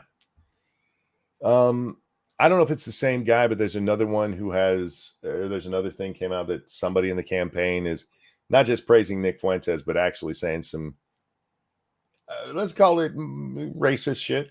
Yeah. But no, it wasn't that one. I just found this one funny because it's a unforced error. She even says in that story, it tells us that Pushaw says we could put this out or give it to a third party. You could have put it out. That's all you had to do. your video of Trump and pointing out that he had been so pro-trans, put that out. Why would you not want to be the one like, yeah, look, if you guys are worried about this war and everything, look where he's standing. He's going to let Caitlyn Jenner use the ladies' room. Did you see Trump? Did you notice? I don't know if you saw that in that, paid attention to it, but he mentioned that he's really been against the boys and girls sports thing. I'd never seen him talk about that before in my life. Yeah, I don't remember ever seeing that. I led the way. What? I guess I missed a news conference one time. Now, DeSantis can make that claim because he's been fighting the culture war down there. And again, DeSantis, fight the culture war. That's how you get at least a much better second place. Yeah. Because, yeah. He did something today that really annoyed me. It basically told me he's going to lose. He said that he wasn't really worried about the name calling from Trump or something to that effect. And called it childish. We all know it's childish. Well, duh. I mean, but funny, but it's childish. I can't count on both hands how many people, because I just don't have enough fingers to count the number of people who've been like, Trump's name calling is childish, who then disappeared. Nobody cares about them anymore because he wins that fight every time. Yeah, because being childish is people will listen to it and it's funny. You either ignore it outright and you're like, I'm not going to talk about that. If you're asking about, I'm not going to talk. I don't care.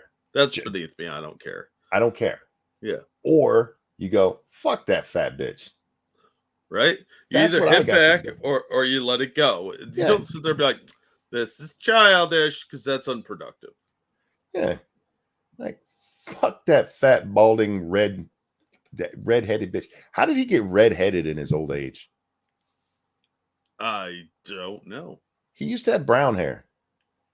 It might have just been a darker shade of red that made it look brown. I know some chicks like that. Like an auburn? Yeah. I don't really look at men's hair, so I don't know. But there was probably always like that. There was a clip of him going around. The only reason I even noticed is because there's a clip going around of him on David Letterman like 20 or 30 years ago. And I was watching it and I was like, wait, why is his hair brown? Yeah, I think it's just he's got like a strawberry blonde that either goes darker or lighter depending on the time of year. Yeah, but you can't play this I'm holier than thou. What you gotta do is I don't care about that. I really don't care. Let him say what he wants to say. I don't care. Now, and don't go, I'm gonna talk about the issues because I'm holier than thou. Just I don't care. I don't care or fuck that fat bitch. Those are your two choices. Yeah. Did you see people were mad the other day because Trump called Biden a dumb son of a bitch?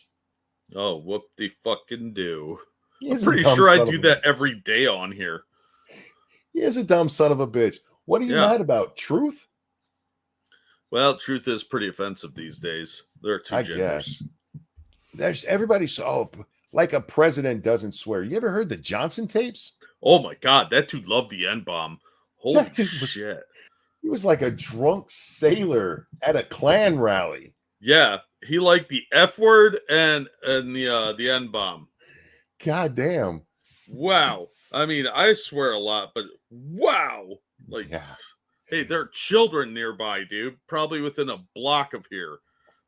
The Nixon tapes aren't as bad when it comes to outright profanity. They're bad. Anyway, well, he should have said senile son of a bitch. That's true, Bubba. Yeah. But Biden is also stupid. He has been for a long, long, long, long time. It's not red hair, it's white hair with spray tan. You might be right about that. All right. I don't know how much I wanted to talk about. Don't care about that, really. Don't care about that. I think I'm caught up on things I don't care about. So let's do a quick tickety-tockety. Oh, real quick. Jack, do you remember last night I told you somebody called me retarded? Yeah. And I responded back to them. Here's just a hint for you. I'm very good at insulting people. If you insult me and I'm in the right mood, I'm going to make you cry. I don't mean to. I was born with the name Francis, and I'm not allowed to just hit people. Because I called them a tard back, they blocked me. Wow. How you call somebody retarded and then block them for responding? Well, you were mean about it. They were just being honest. Oh, God. People are such babies. Corey, thank you so much. When did he love those 2 swear words more than Ethan? Or says, did he love? Oh, I'm guessing just did he love those 2 swear words more than Ethan Klein? I don't remember him ever dropping F-bombs. Not the gay slur F-bomb, the regular F-bomb. The thing presidents aren't supposed to say. He said fuck a lot. Yeah, like a lot.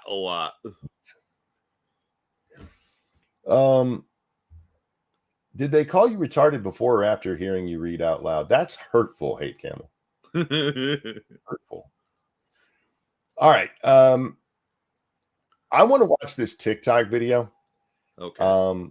But it's only because I know somebody who looks like this. Oh no. And they kind of look like Patton Oswalt. Oh, poor unfortunate bastard. This is a girl, by the way. This is a female on your screen right now. Make sure our audio's up all the way. I saw this one, and it's everything you'd expect. Got the puberty beard started. You can see a little right there. Yeah, it's nice they're turning 13 again. Tell me why I just got misgendered at the pharmacy. How you sound like a munchkin without some kind of filter on. Right?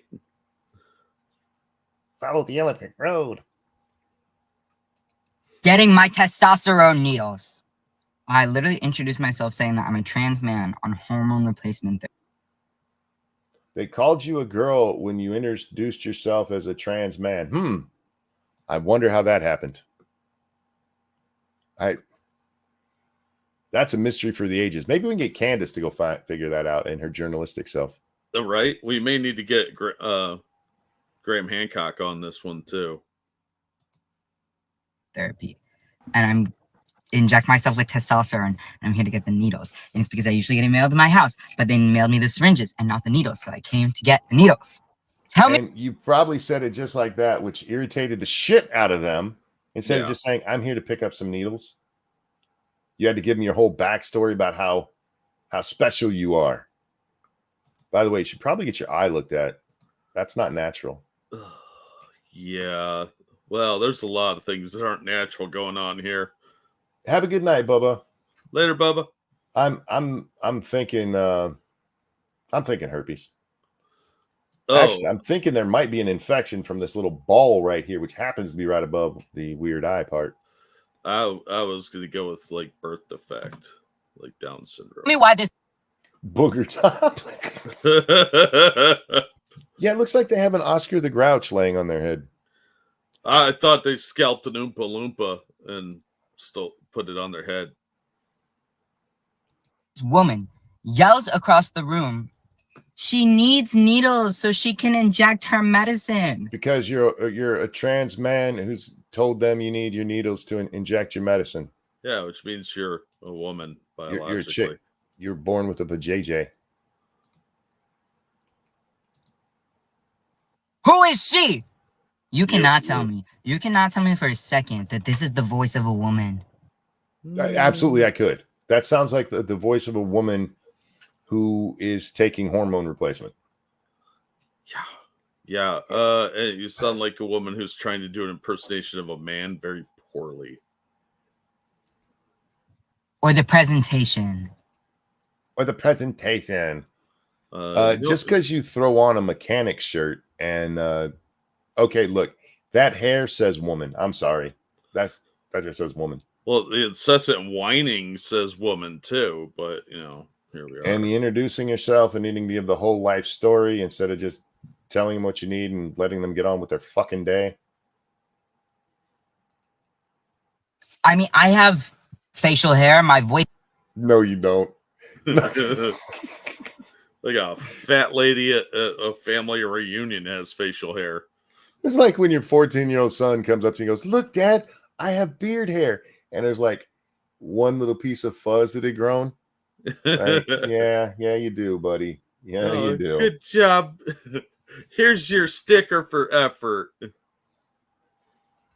Voice is deep. Also, Your voice isn't deep. That's not what deep sounds like. No. Your voice literally sounds like somebody took it and put it into a voice modulator and doesn't know what they're doing with it. Because if you move a decibel too far, it starts to get that wobble sound. That's what you have. I would fuck with this person all the time. Like, see, they're coming right for us. Oompa, oompa, doompa-dee-doo. Keldrick, thank you. It may or may not sound like a woman. It definitely sounds like a bitch, though. Yeah. I would be able to tell that's a woman. And goddamn, man, they fucked up their eyebrows bad. Anyway. Told you from the start that I'm a trans man. I told you from the start I'm a woman. There's your answer. Hey, Jack. Monkey. Have you ever gone to any store and walked up to the cashier and been like, "I'm a man"? No, because I look like a man. I am a man. I don't need to wear a man mask. I've never introduced myself to anybody by my sex. Not one fucking time. No, I've never seen the need. It's really weird. I'm going to start doing it, though. I'm going to go into I'm a man. I would like a Whopper with cheese, please. This reminds me of watching the Amberlynn Reed videos where she introduces, starts her videos off like, I was getting out of the shower. She always talks about how she's showering. That tells me you didn't shower. Oh, yeah. Stop lying to yourself and me in the same sentence. We can smell you through the screen, chubby. On testosterone. And I know sometimes people just make mistakes, whatever the fuck. They're just insanely ignorant. But no, this was intentional. This was intentional, and I'm fucking annoyed. And oh my god. Oh my god. But honestly, joke's on her. That was embarrassing for her. Because when she yelled across the room with she, her pronouns for me, you should have seen the looks of the other people. They were like, I'll take shit that didn't happen for 500, Alex. Yeah. Like, yeah, we're on the same page here. Nothing about this says woman. What?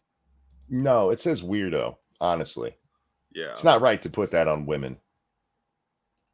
But you're still clearly a woman. We know what you is. They were like, Nobody looked at anybody weird because they called you a she. You shut up. All right, Jack. I don't know if I have more or not, but I don't really feel like going through my timeline. So we're going to move ahead. Fair enough. Why the Federal Reserve has made everything more expensive to make things less expensive. Oh, fuck off. Are they trying to explain inflation and Fed rates now?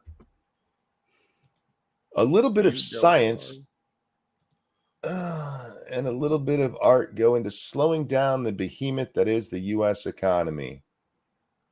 Seems like a contradiction. How would increasing the cost of monthly credit payments help to bring down the price of goods and services in the economy? It doesn't. It's a bullshit theory that doesn't actually work. It's something they try every time. And they tried to do it going back. Trump's, when he first gets in office, they start talking about raising rates, and they'd raise them a little bit. Like, we have to do it or the economy is going to go out and explode. And no, it's going to be runaway inflation. And we didn't have it. We finally started ignoring this stupid shit of raising the Fed rate when inflation starts going up or when the economy is doing well. And it was fine. It was fine. Inflation rate stayed normal. But that is the logic Federal Reserve officials are following as they raise interest rates to 5.5%, their highest point in more than 22 years, to combat a pace of inflation that Fed Chair Jay Powell said Wednesday remains much too high. Stop printing money. There's one of your biggest ones. And go ask the government to stop spending money they don't fucking have. What? Inflation will come down. Eventually, we will even out. And it's going to be painful till we get there. And increasing interest rates doesn't actually slow it down. We have to suffer consequences of our actions? This makes no sense. As Americans are now well aware, the cost seemingly everywhere, hotels, cars, dining out, has gone up at a pace the Fed is deeply uncomfortable with, which had nothing to do with low interest rates. It had to do with the fact that you guys decided to destroy our economy and we're trying to recover from it. And in order to get people back to work instead of living off the Fed, which they were getting really comfy doing, you gave them a shit ton of money we don't have. Suddenly jobs that are the most menial of jobs, no offense to people doing them, but the most low-skilled jobs are making more than I was in any of my jobs, Jack. Yeah. At starting rate. That's what caused the issue. Look, your evil, despicable truth bombs are not welcome here. They've been outlawed by the UN. My colleagues and I are now. Look, this is what happens every time. If inflation starts to spike, they're like, we got to get that rate up. You know who makes money when that rate's up? The Fed. The Fed, because that rate is what they charge banks to borrow money from them. Yeah, that's what that is. Oh, hey, real quick. Thank you, Frosted Glass. No, she's right, Jack. You have to be very direct when introducing yourself. That's why when I interviewed for that daycare position, I said, hi, I'm Frosted, and I'm not a sex offender. Still waiting to hear back. Well, I hope you get the job, Frosted. Honesty is very important in jobs. They didn't hire you on the spot? I would report them to the FBI. Well, it may be a teaching position. So I guess. By making it more expensive for consumers and businesses to borrow money, the Fed hopes to reduce overall economic activity, too much of which tends to cause inflation. Really? Let me go back. It's 2019. The economy is doing better than it was now. Much better, actually.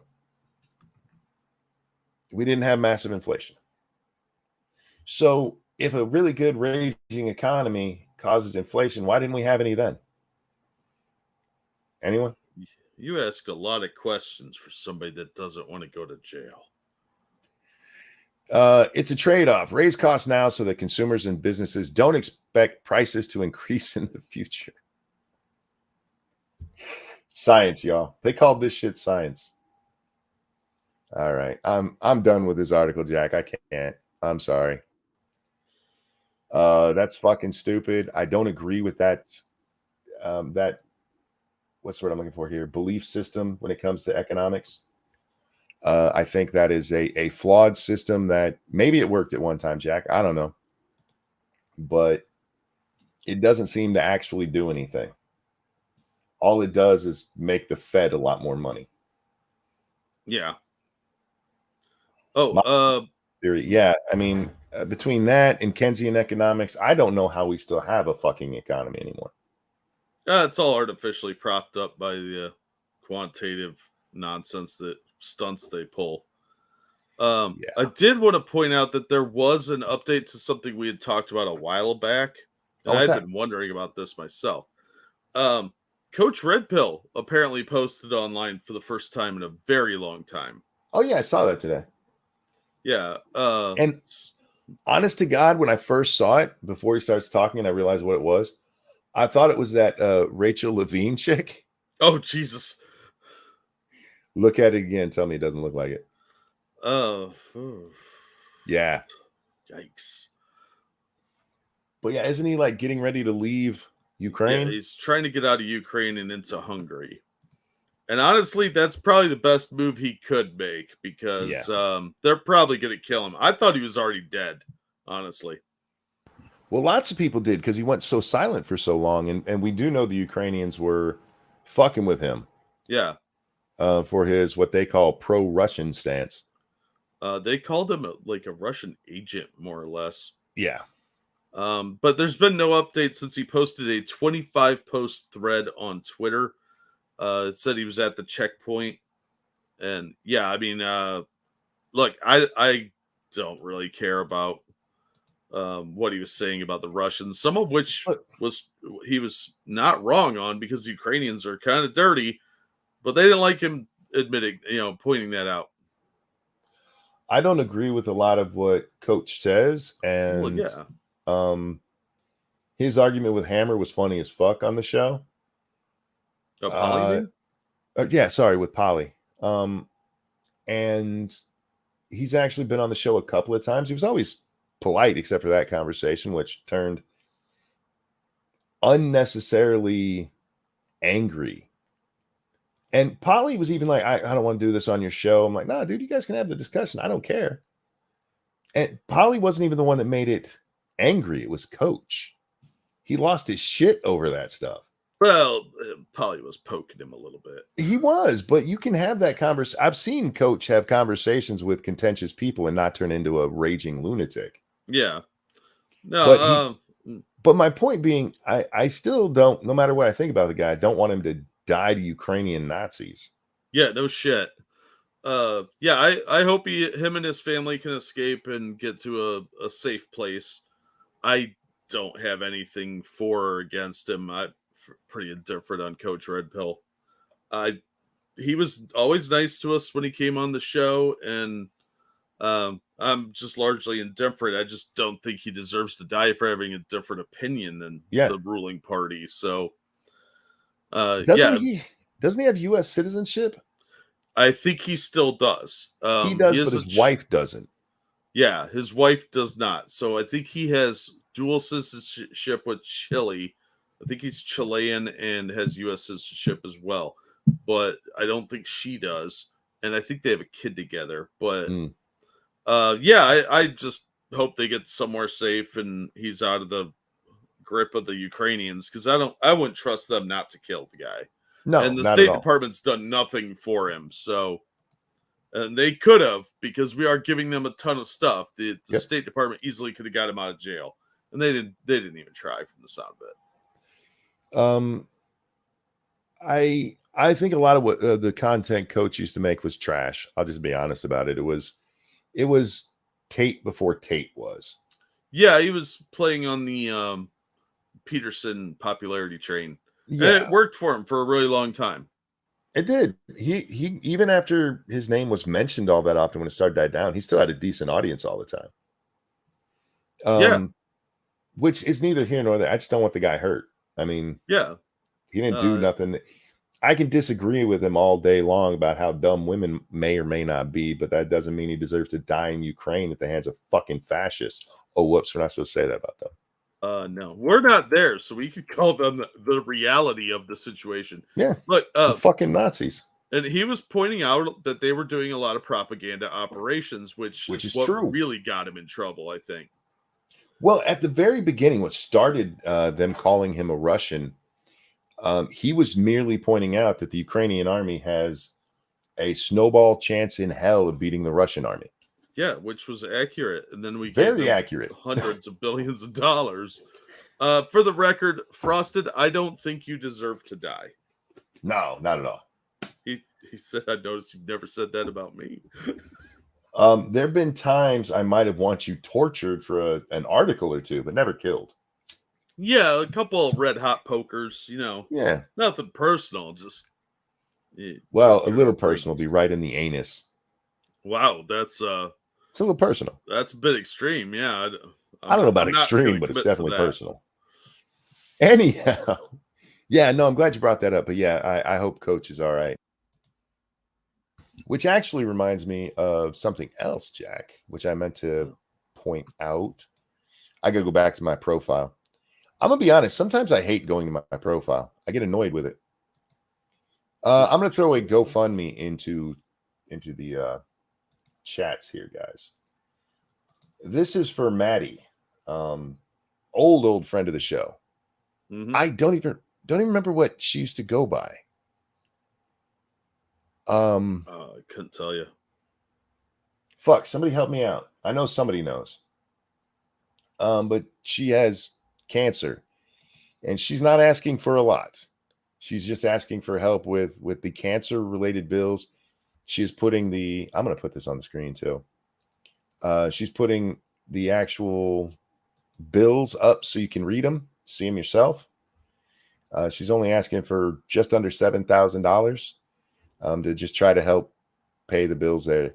Apparently, they got the first balance was down to $7.20 from people donating. So, oh, nice. Yeah. She went by Maddie. Well, Maddie is what everybody called her. I forgot what her channel name was. She used to do YouTube. But damn, I can't remember Maddie's channel name. She's just asking for the deductible. Yeah. It sounds like she's got Obamacare. So it kind of does, honestly. Yeah. But if you guys can help her out, please consider doing so. She's a very sweet lady. She's always been very kind to me. Not that matters when it comes to helping somebody with cancer, because fuck cancer. Yeah. All right, Jack. That's my opening Jack's Next Story song. Oh wait, do we have the Chinese bear story? Well, we'll get there. Don't spoil it. No, I'm not spoiling shit. That's the wrap up. They know it's a Chinese bear. That doesn't mean anything. I've got a video too. All right. Canadian pastor convicted of inciting mischief in trucker protest faces up to 10 years in prison.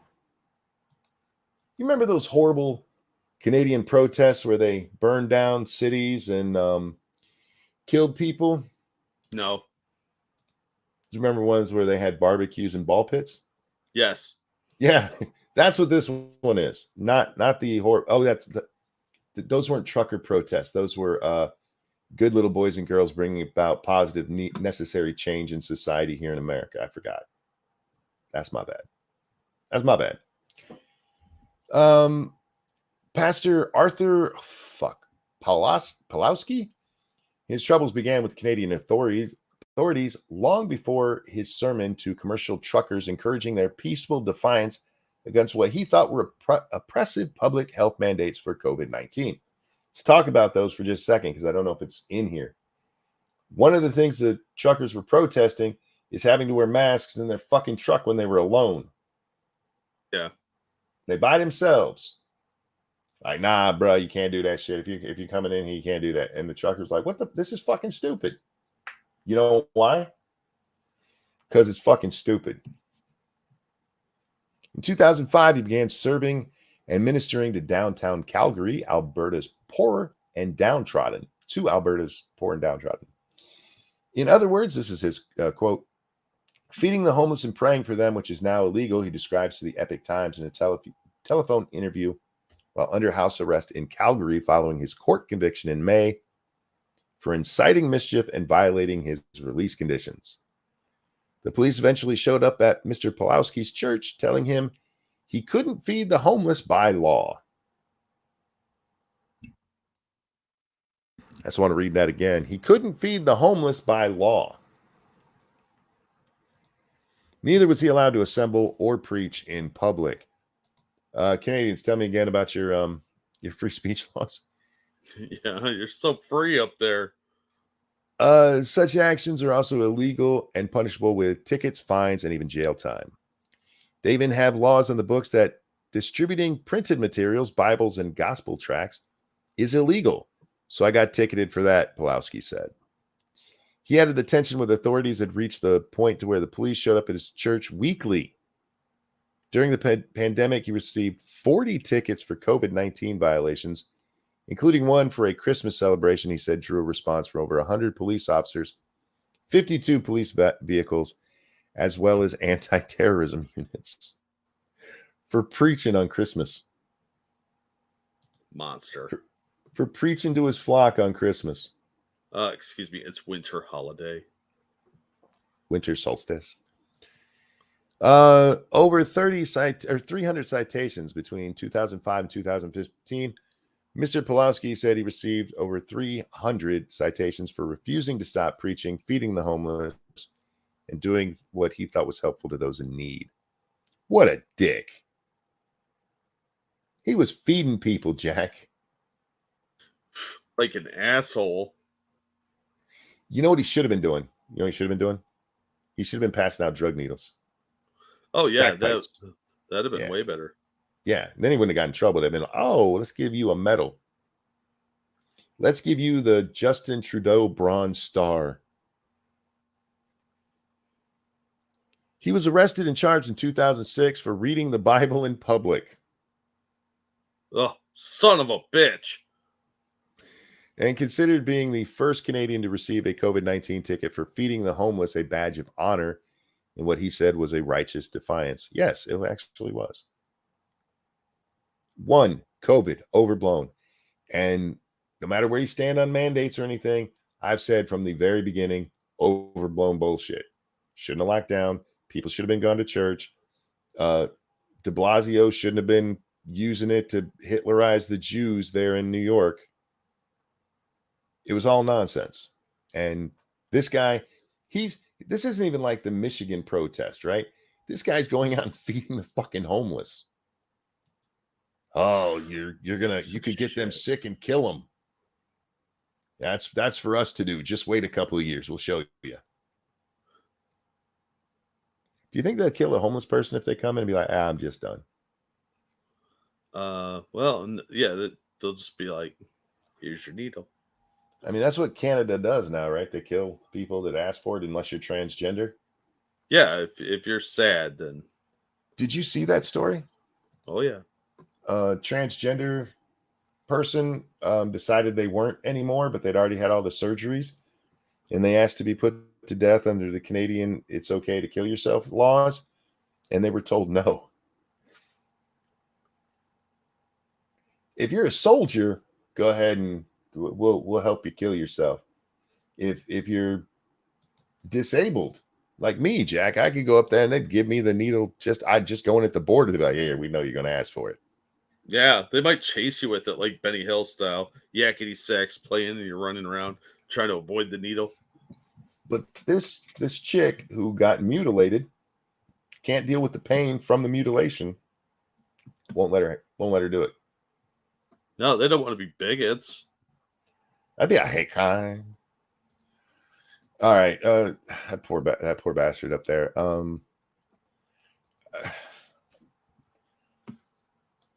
We don't talk about it enough because it doesn't come up all that often these days, but religious persecution is still a thing around the world, guys. And even just in our northern neighbor. Yep. Trudeau's real father didn't really like religious people too much, so. True. Right before the show, Jack, I was telling the folks that I watched a video on Guy Fawkes. Oh, and for those of you who don't know why he's famous, it's for being a terrorist. A lackey of a terrorist who fucked up his job and got everybody killed. I just like pointing that out because I think celebrating that guy's a douchey thing. But they celebrate his death. They don't really celebrate him. Well, England does, but around the world, thanks to V for Vendetta, people, Guy Fawkes, don't know who the fuck he is or what he's famous for. That's true. Or I love watching a bunch of like pseudo anarchists out there shouting and screaming about how much they want to bring the system down when they're celebrating a Catholic terrorist by wearing his face. And it's not even his face; it's a stylized version because it should have a big fucking beard on it. Yeah, anyhow. He had a really weird looking beard. Yeah, so instead they give him that little vagina slit down his chin to look cool. Mm-hmm. But the whole point of bringing this up is the whole reason that came to be was religious persecution. The Protestants had been taken over and they were treating the Catholics like shit. Yeah, they were quite literally hunting Catholics for a while. And the Catholics did it back. I mean, it was going around and around. It's not like it was completely one-sided or anything. Yep. But the thing's been going on forever. It's one of the things when they came over here and we decided to make our own country. We're like, all right, religious persecution's got to stop. That's another American thing, y'all. We're like, yeah, that shit. No. Stop it. And it still always weirds me out when when they Islamophobia in America. People not liking Islamic people and saying fuck you or whatever is not the same as state persecution, which is going on still around the world. And it always still surprises me because that's not a thing here. Unless you're a Jew in de Blasio's New York. Talbot, thank you so much. I don't know what that word is. Sheeb? Help me out, Jack. Can you see I that? have no idea. I don't know what's going on there.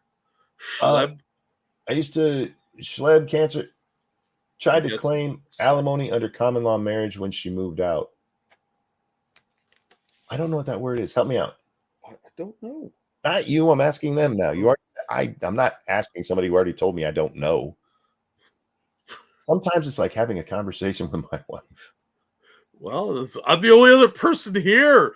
Nobody else can respond. What do you mean they can't respond? They're in chat right there. I can see them. There is no chat, monkey. As your therapist, I must insist on you taking your medication. There's 4 lights.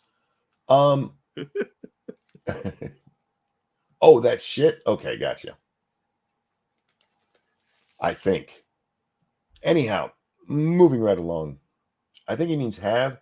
I used to have cancer would work there, but I didn't want to guess. I assumed it was a sex term. I think he's making a joke about his ex-wife. Well, I figured. Yeah. Anyhow. Wait, this is the one we just read. I don't need to read it a second time. Oh my.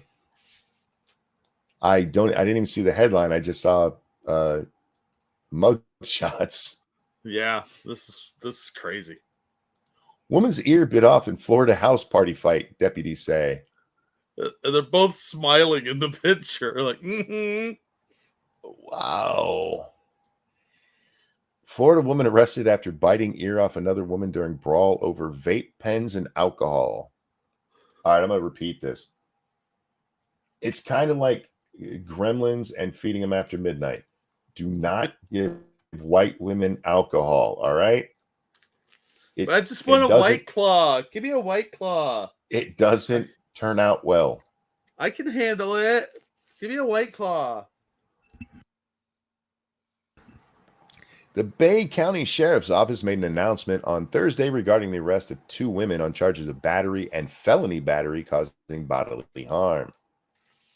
On July 4th, 2023, the BCSO responded to a distress call concerning an assault and battery incident at 6530 Aloki, I don't care where.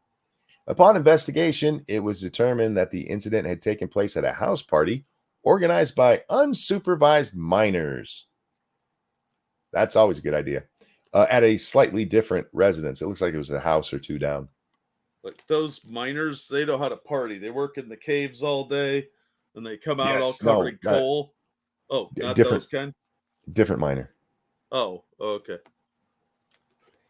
I was just reminded of the old Saturday Night Live when Gilda Radner would do that. Remember when she'd give a speech about something? No, that's not what they're talking about. Okay, never mind. Which Jane, made me think of slut. Yes, Jane, you ignorant slut.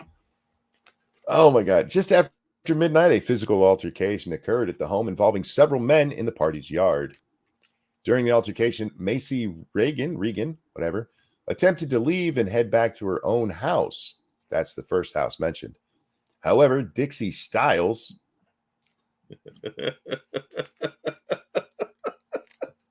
it was funny when I read it the first time, but hearing you say it so deadpan.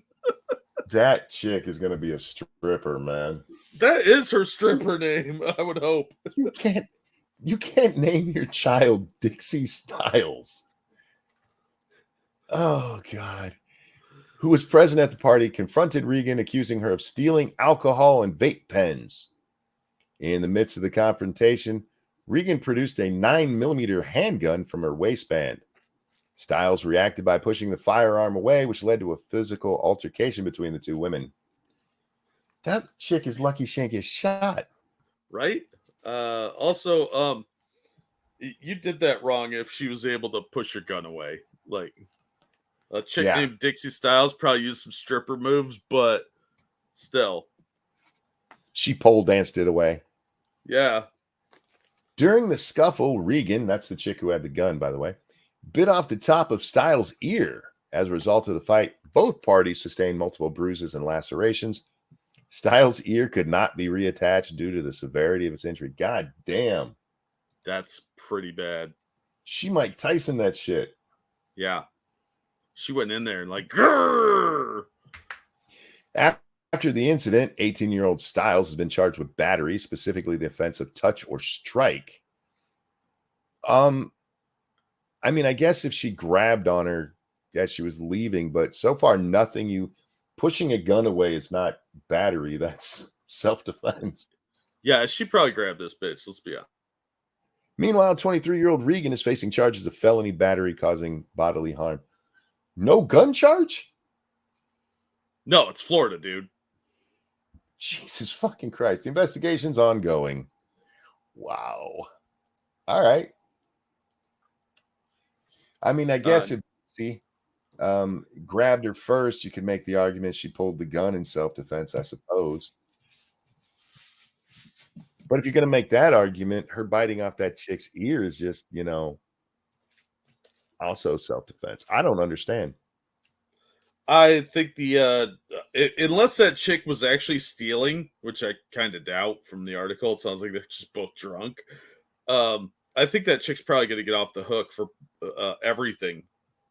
And the other woman's going to go to jail for attacking her. Talbot, thank you. Schleb, or however you say that, equals shtup, equals F word. German is less censored. Fair enough. Gotcha. I knew it was sex terms. Stooping. Which girl do you think is going to get off all the way? The one that had the gun. Regan. Okay, Miss Regan. Okay, yeah. If the other one's being charged with assault, the only way I can see that happening is that she put hands on her first, in which case, the chick was defending herself. Now, you can make the argument grabbing somebody's not a good or getting grabbed is not a good reason to shoot somebody, but yeah, thankfully she didn't, though. I mean, that would have ended this hilariousness really quick. Yeah, and the one chick would still have her ear. Yeah, she'd just be dead. Be her own dumbass fault too. Like, first of all, who steals vape pens? That's just lazy.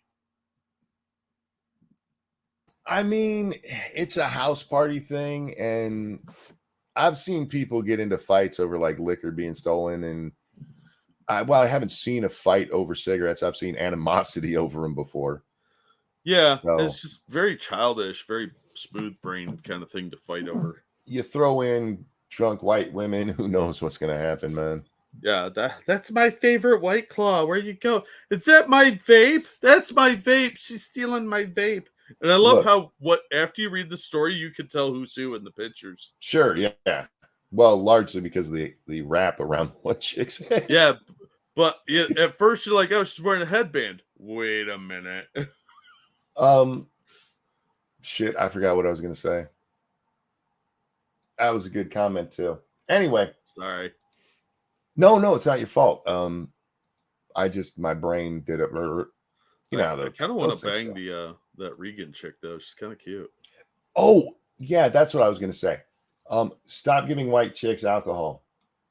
And the white chicks told us they shouldn't have alcohol because they're the ones who gave us prohibition. Yeah.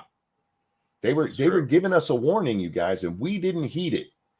We shouldn't have brought all alcohol back. We should have brought it all back except for white women.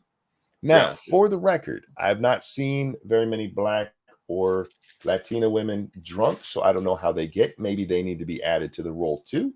But I do know, stop giving white women alcohol. That's all. Yeah, well, I think it'll be like the voting thing. They can have alcohol, just the non-alcoholic stuff. I don't think we can trust them with that either. Drunk. Yeah, no, it's not worth taking the chance, Jack. Ah, son of a bitch. Thank you, Keldrick. Vape pens and drunk white girls. This was inevitable. That's true. She was told by military recruiters that, is this okay? I'm going to apologize for my son of a bitch. I thought this was Medium, and I was getting ready to say bad things about Frosted Glass. No, this is wealthy living. Nut says, I'm protesting. I'm a happy drunk. All women think they're happy drunks. Yeah, which is a lie. And there's only two kinds of female drunks: mean and horny. And while I appreciate the second one, it's not worth the chance that they're going to be the first. Yeah. Yeah. Sometimes they're sleepy too. So you might just fall asleep and dream about being a happy drunk. All right. She was told by military recruiters that she would never be in active combat. Now she's being deployed to Iraq and says, this life is not for me. Be careful what you wish for. Yeah. When it comes to military recruitment, there's an alarming resemblance to salesmanship. Instead of pushing they're trying to recruit. Yeah, it's called puffing. I just want to say this for the record. I think I've mentioned my dad was a recruiter for 2 years. That's what he did when he was in Chicago. Mm-hmm. My dad hated that job. Absolutely hated it. And his reason was he said he felt like he was lying to people. Because the Navy would make all kinds of promises to you. Oh, you're going to work on the nuclear submarine. And instead you end up swabbing the deck on a tiny destroyer. And he just felt like he was lying to people. So he fucking hated it. My dad was a very honest man, Jack. When it comes to military recruitment, there's an alarming resemblance to salesmanship. Instead of pushing car deals or exaggerated cell phone plans, recruiters are tasked with convincing individuals to commit to 4 years of active duty, followed by 4 years of reserve service. They would probably have better recruiting if they went back to the old ways. Because you used to be able to do 6 and you were just out? Yeah. And now you got to do 4 with the possibility that at any time you can be called up for the next 4. And yeah, I never understood that. You got to do the weekend warrior shit. Fuck that.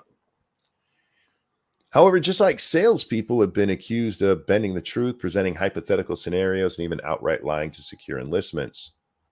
This is an eye-opening account. TikTok. Itzel Hernandez shares her personal experience, shedding light on the questionable practice employed by military recruiters. Itzel recalls being assured by her recruiter that she would never be deployed into active combat. There's no way they could make that promise to you. There's no way. Not the recruiter. That is all dependent on once you get in what's it called? MOS. What your MOS is. They can't just go, yeah, you're never going into X, Y, or Z. All right. And look, maybe she was actually lied to. I doubt it, though. I bet what they said to her is, you probably won't. Look, we don't tend to send women over there. Yeah, it's like, you're not likely to get deployed in this group or whatever. But as I heard, I don't have to go. This is from July 2nd of this year. We don't have active combat operations in Iraq. Well, it might not be for a combat role. She might be a support role, but she's going to a combat zone. No, we're not at war over there. We're not at war. I mean, look, bad things. Still people over there. Yeah, but again, when was the last time you saw a combat death out of Iraq? It's been a long time. Nobody even talks about Iraq anymore. Maybe she's going to Syria. War were declared. What, between us and Iraq?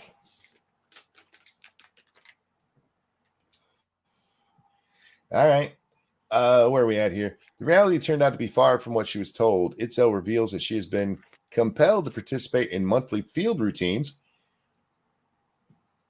My God. You don't want to keep job. Yeah. Stop trying to get fat.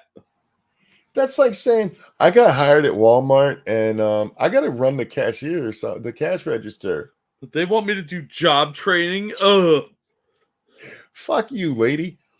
Compelled to participate in monthly field routines, leaving her disillusioned and regretful of her choice. As she confesses in her viral TikTok video, accompanied by visuals of her training exercises, this life is not for me, a sentiment shared by many others. Why'd you sign up? To add insult to injury, Itzel discloses that she recently learned about an upcoming deployment to Iraq. You're not going into active combat. Never mind. Speculation arises that this deployment could be a precursor to long-term political initiative involving potential operations in Iran. We are not going to war with Iran. Itzel's video resonates with TikTok users. Yeah, because they're mostly young, stupid people. Sparking a range of responses. Some shared their positive experience with the military, highlighting its benefits and personal growth opportunities. I do wish the military would revert a little bit, because I used to tell kids all the time, yeah, if you don't know what you're doing, do a tour in the military. It can be really good for you. Is it hard? Yeah, it's still a fucking job. And yes, you're going to have to get up off your ass. You're going to have to get up early in the morning. You're going to have to actually fucking work. You ever see somebody who comes back from boot camp? One of your friends, Jack, back in the day, they go into boot camp, and when they go, you're like, God damn, what an asshole. And they come back and like, where'd the asshole go? Because they actually learned some fucking discipline in their life. That forces you to grow up and learn discipline, and you're accountable for things. Yeah, it's pretty impressive, actually. Others emphasize the military life is not suited for everyone and share their own stories of being misled by recruiters. Thank you, Talbot. Recruiters are fun.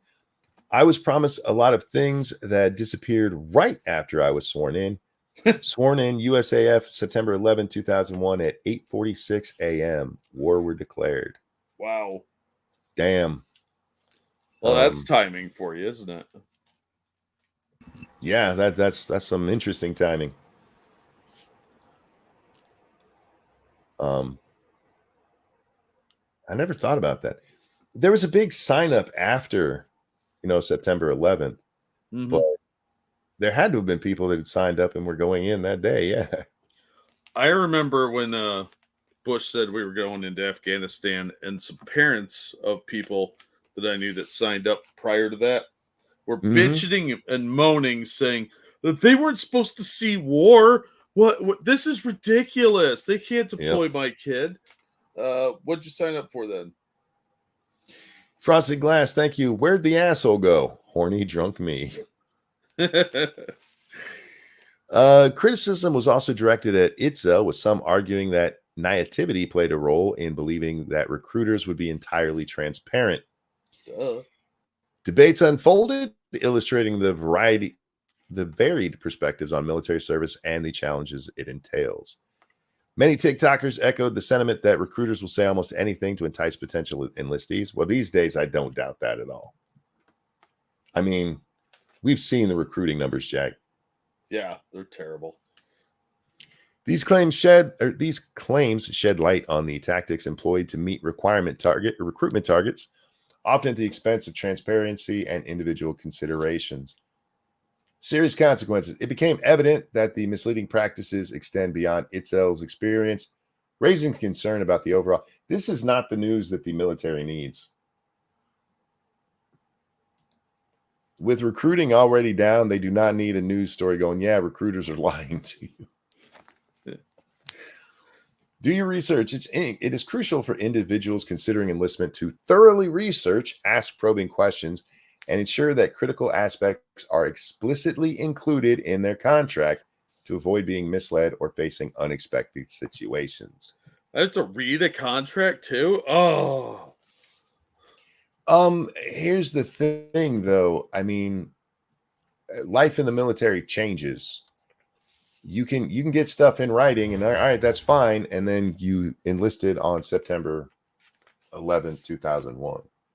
Yeah, look, everybody in the military will have to pick up a gun if shit hits the fan. Yep. I don't care if you're the cook, the mechanic, or the infantrymen. If shit goes wrong, you're in the firing pit too. The thing that bothers me about that though is they're playing it up like, oh, she's going, it's going to be dangerous. No, it's not. She's not. I was told I wouldn't be in active combat. You're not going to active combat. You're not. So shut the fuck up. No, she's just being a baby about it. You made a deal. Honor your fucking deal. Yeah, you're getting deployed. Suck it. Oh, I didn't want to go to this weekend thing. Kills my social life, man. Shut up. I thought I was going to Germany. Everybody think, or I thought I'd get to go to Japan. Those are the two. If you're a military brat, I'm sure you've heard of many people that's their dream destinations. They want to go to Germany or Japan for some reason. Yeah, they want to go to the clean places. Keldrick, thank you so much. Don't trust somebody trying to sell you something is common sense. The fact that these people don't know that means their parents failed them. Yep. Look, I would say this. If your child is going into the military, do not let them do all that shit on their own. But I would say the same thing about if your child's going into college, don't let them do all that shit on their own. They're a kid still. They might be turning 18, but they can still use your guidance in that final measure of life before you turn them free, before you turn them loose, Jack. Yeah. Before you leash your failures on society. Speaking of failures on society, Chinese zoo denies bears human in costume. I'm just going to leave that there and let it hang. My dad was in the Navy and he went to Italy. My dad enjoyed Italy. Italy was, I think, like his third favorite, but Spain and Australia is where my dad loved. Anyhow, that is clearly not a man. I don't know what you're talking about. That is clearly a bear. Grr, I'm a bear. He even admits it when you ask him, "Are you a bear?" He says, "Yeah, I'm a bear." Grr. You think he asked for picnic baskets? Yeah, he wants a picnic basket. A picnic basket. It's Yes, it's a not rogue uncommon. picnic basket. It's not uncommon for bears to stand on their hind legs to get a better look at the world or catch a passing scent. But they're not known for having saggy bottoms like this specimen. Look, it's not the saggy bottom that gives it away. I mean, that's a decent hint, but even a bear standing on its legs is fatter than that. You don't It's know what that. makes him scary. No, this is a special bear. In every sense of the word. In an anthropomorphic drama widely shared on Chinese social media on Monday, the human actions of the bear have prompted accusations that it may be an employee of the Hangzhou Zoo. Maybe? That's crazy talk. The gorilla at the end of Trading Places was more believable. That was totally a real Chinese gorilla. I don't know what you're talking about. Zoo officials insisted that it was a sun bear, originally from Malaysia. In the summer, temperatures can rise to nearly 40 degrees Celsius. If a person did wear a bear costume, they would be lying down within minutes due to the heat, a spokesman said. It would depend on the costume. A lot of those costumes have fans in them, Jack. I've been in one. This is a Chinese one. It's got lead paint in it. I played McGruff the dog once. Oh. True story. In a separate post, speaking in the bear's voice, the zoo said, "Some people think I stand like a person. It seems you don't understand me well." You talking is a dead giveaway that you're not actually a bear. No, he's a bear. He's like, "Girl, I am a bear, girl." All right. Sun bears are a real thing. And I'm looking them up. All right. No, see, here we go. You'd think they said sun bear, but they said some bear. It's some bear. I don't know. It's a bear. All right. Here's a picture of an actual sun bear. No, that's not the same thing. This is your typical sun bear. This Well, here's a special sun bear, a unique one. Here's the one at the zoo. And a real bear. Here's the real bear. That's a Photoshop bear. See, actually could tell me the earth is round, weirdo. Still fat arms. I mean, this is a person in a fucking bear costume. No, that is an overweight bear, and then you have the Chinese healthy bear. Yeah, I'm not believing their bullshit. That's not a fucking bear. We need a better angle. Oh, don't worry, Eagle. I got you hooked up. Just wait. Oh, do we have video of the bear? Oh, this is awesome. Now, that sucks because will you make sure that gets dropped in chat for him? Oh, yeah. Because you know how it goes with my internet. Doing it now. I already downloaded this video, too. See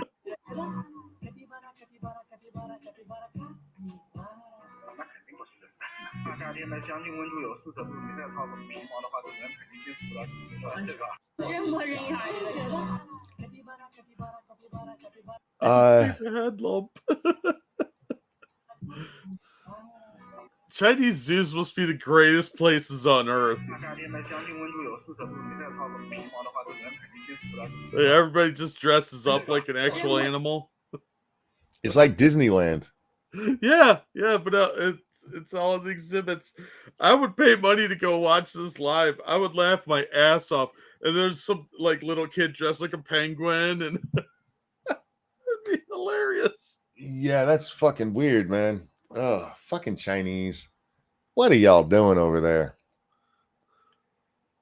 Anyway, the mouth looks oddly real. I mean, you can sculpt that. You'll notice that bear doesn't seem to close its mouth very much. That might be a real bear head. I'm just saying. Yeah, it could be. They might actually found a dead sun bear and like, well, we can use the head. Just skin it. Yeah. Yeah. Alan, thanks so much for the donation. Appreciate it, my friend. Hey, I hope you're doing well. How are they going to do a giraffe? Like they would care. Same way. It's just going to be a Jeffrey the giraffe costume. Yeah. It'll be in an exhibit standing around. Oh, man. I would go watch that. I would pay the $20 to get in and watch an entire zoo made up of people in costumes in regular exhibits. Darth Mondo says, Jesus fucking Christ, when you see it turn a bit, you can see the mesh for the face to see through. Yeah. Yeah, it's funny as shit. Convincing even at all. Frosty Glass, thank you. Of course it looks fake. It's made in China. Yeah, it's a knockoff of a real bear. That's why we're not allowed to import them. Yeah, you can't do that. Oh, fuck. Although I would really like to watch him escape the pen and chase little kids around, pretending he's gonna maul them, and then some like Keystone Cop guys come out and trank him. Yeah, but they use real tranquilizers just to make it authentic. Well, yeah, obviously. And yeah, he just gets a little nappy time. For God's sake. Anyhow, ladies and gentlemen, we're gonna wrap up here because, well, the show's done. Thank you so much for watching. Thank you for the donations. You guys are so kind. Jack, anything on the show? I'll grab a link and drop it in the chat. Thank you guys for the donos and all the support you give us. You guys are awesome. Didn't a Chinese zoo get in trouble because they painted a dog yellowish, put a mane on it, and gave it tiger stripes? I want to say yes, but don't quote me on that. That would not surprise me at all. Thank you, Alan, for the donation where he says, hi, Jack. Hi, Alan. Hope you're doing well, man. Ringling Brothers gave us a goat and called it a unicorn. Do you remember when they did that? The unicorn at Ringling Brothers? Yeah. They've done stuff like that a couple times with like, because P.T. Barnum, he had a whole museum of fake shit. That guy was a genius. And that's fair, but they did this in the 80s. Oh, yeah, I remember that. Yeah. We went to it. We went and saw it. Oh. It was a fucking goat. It was a fucking goat. Anyway, guys, thanks so much for joining us. Jack, a pleasure as always, my friend. Always glad to be here.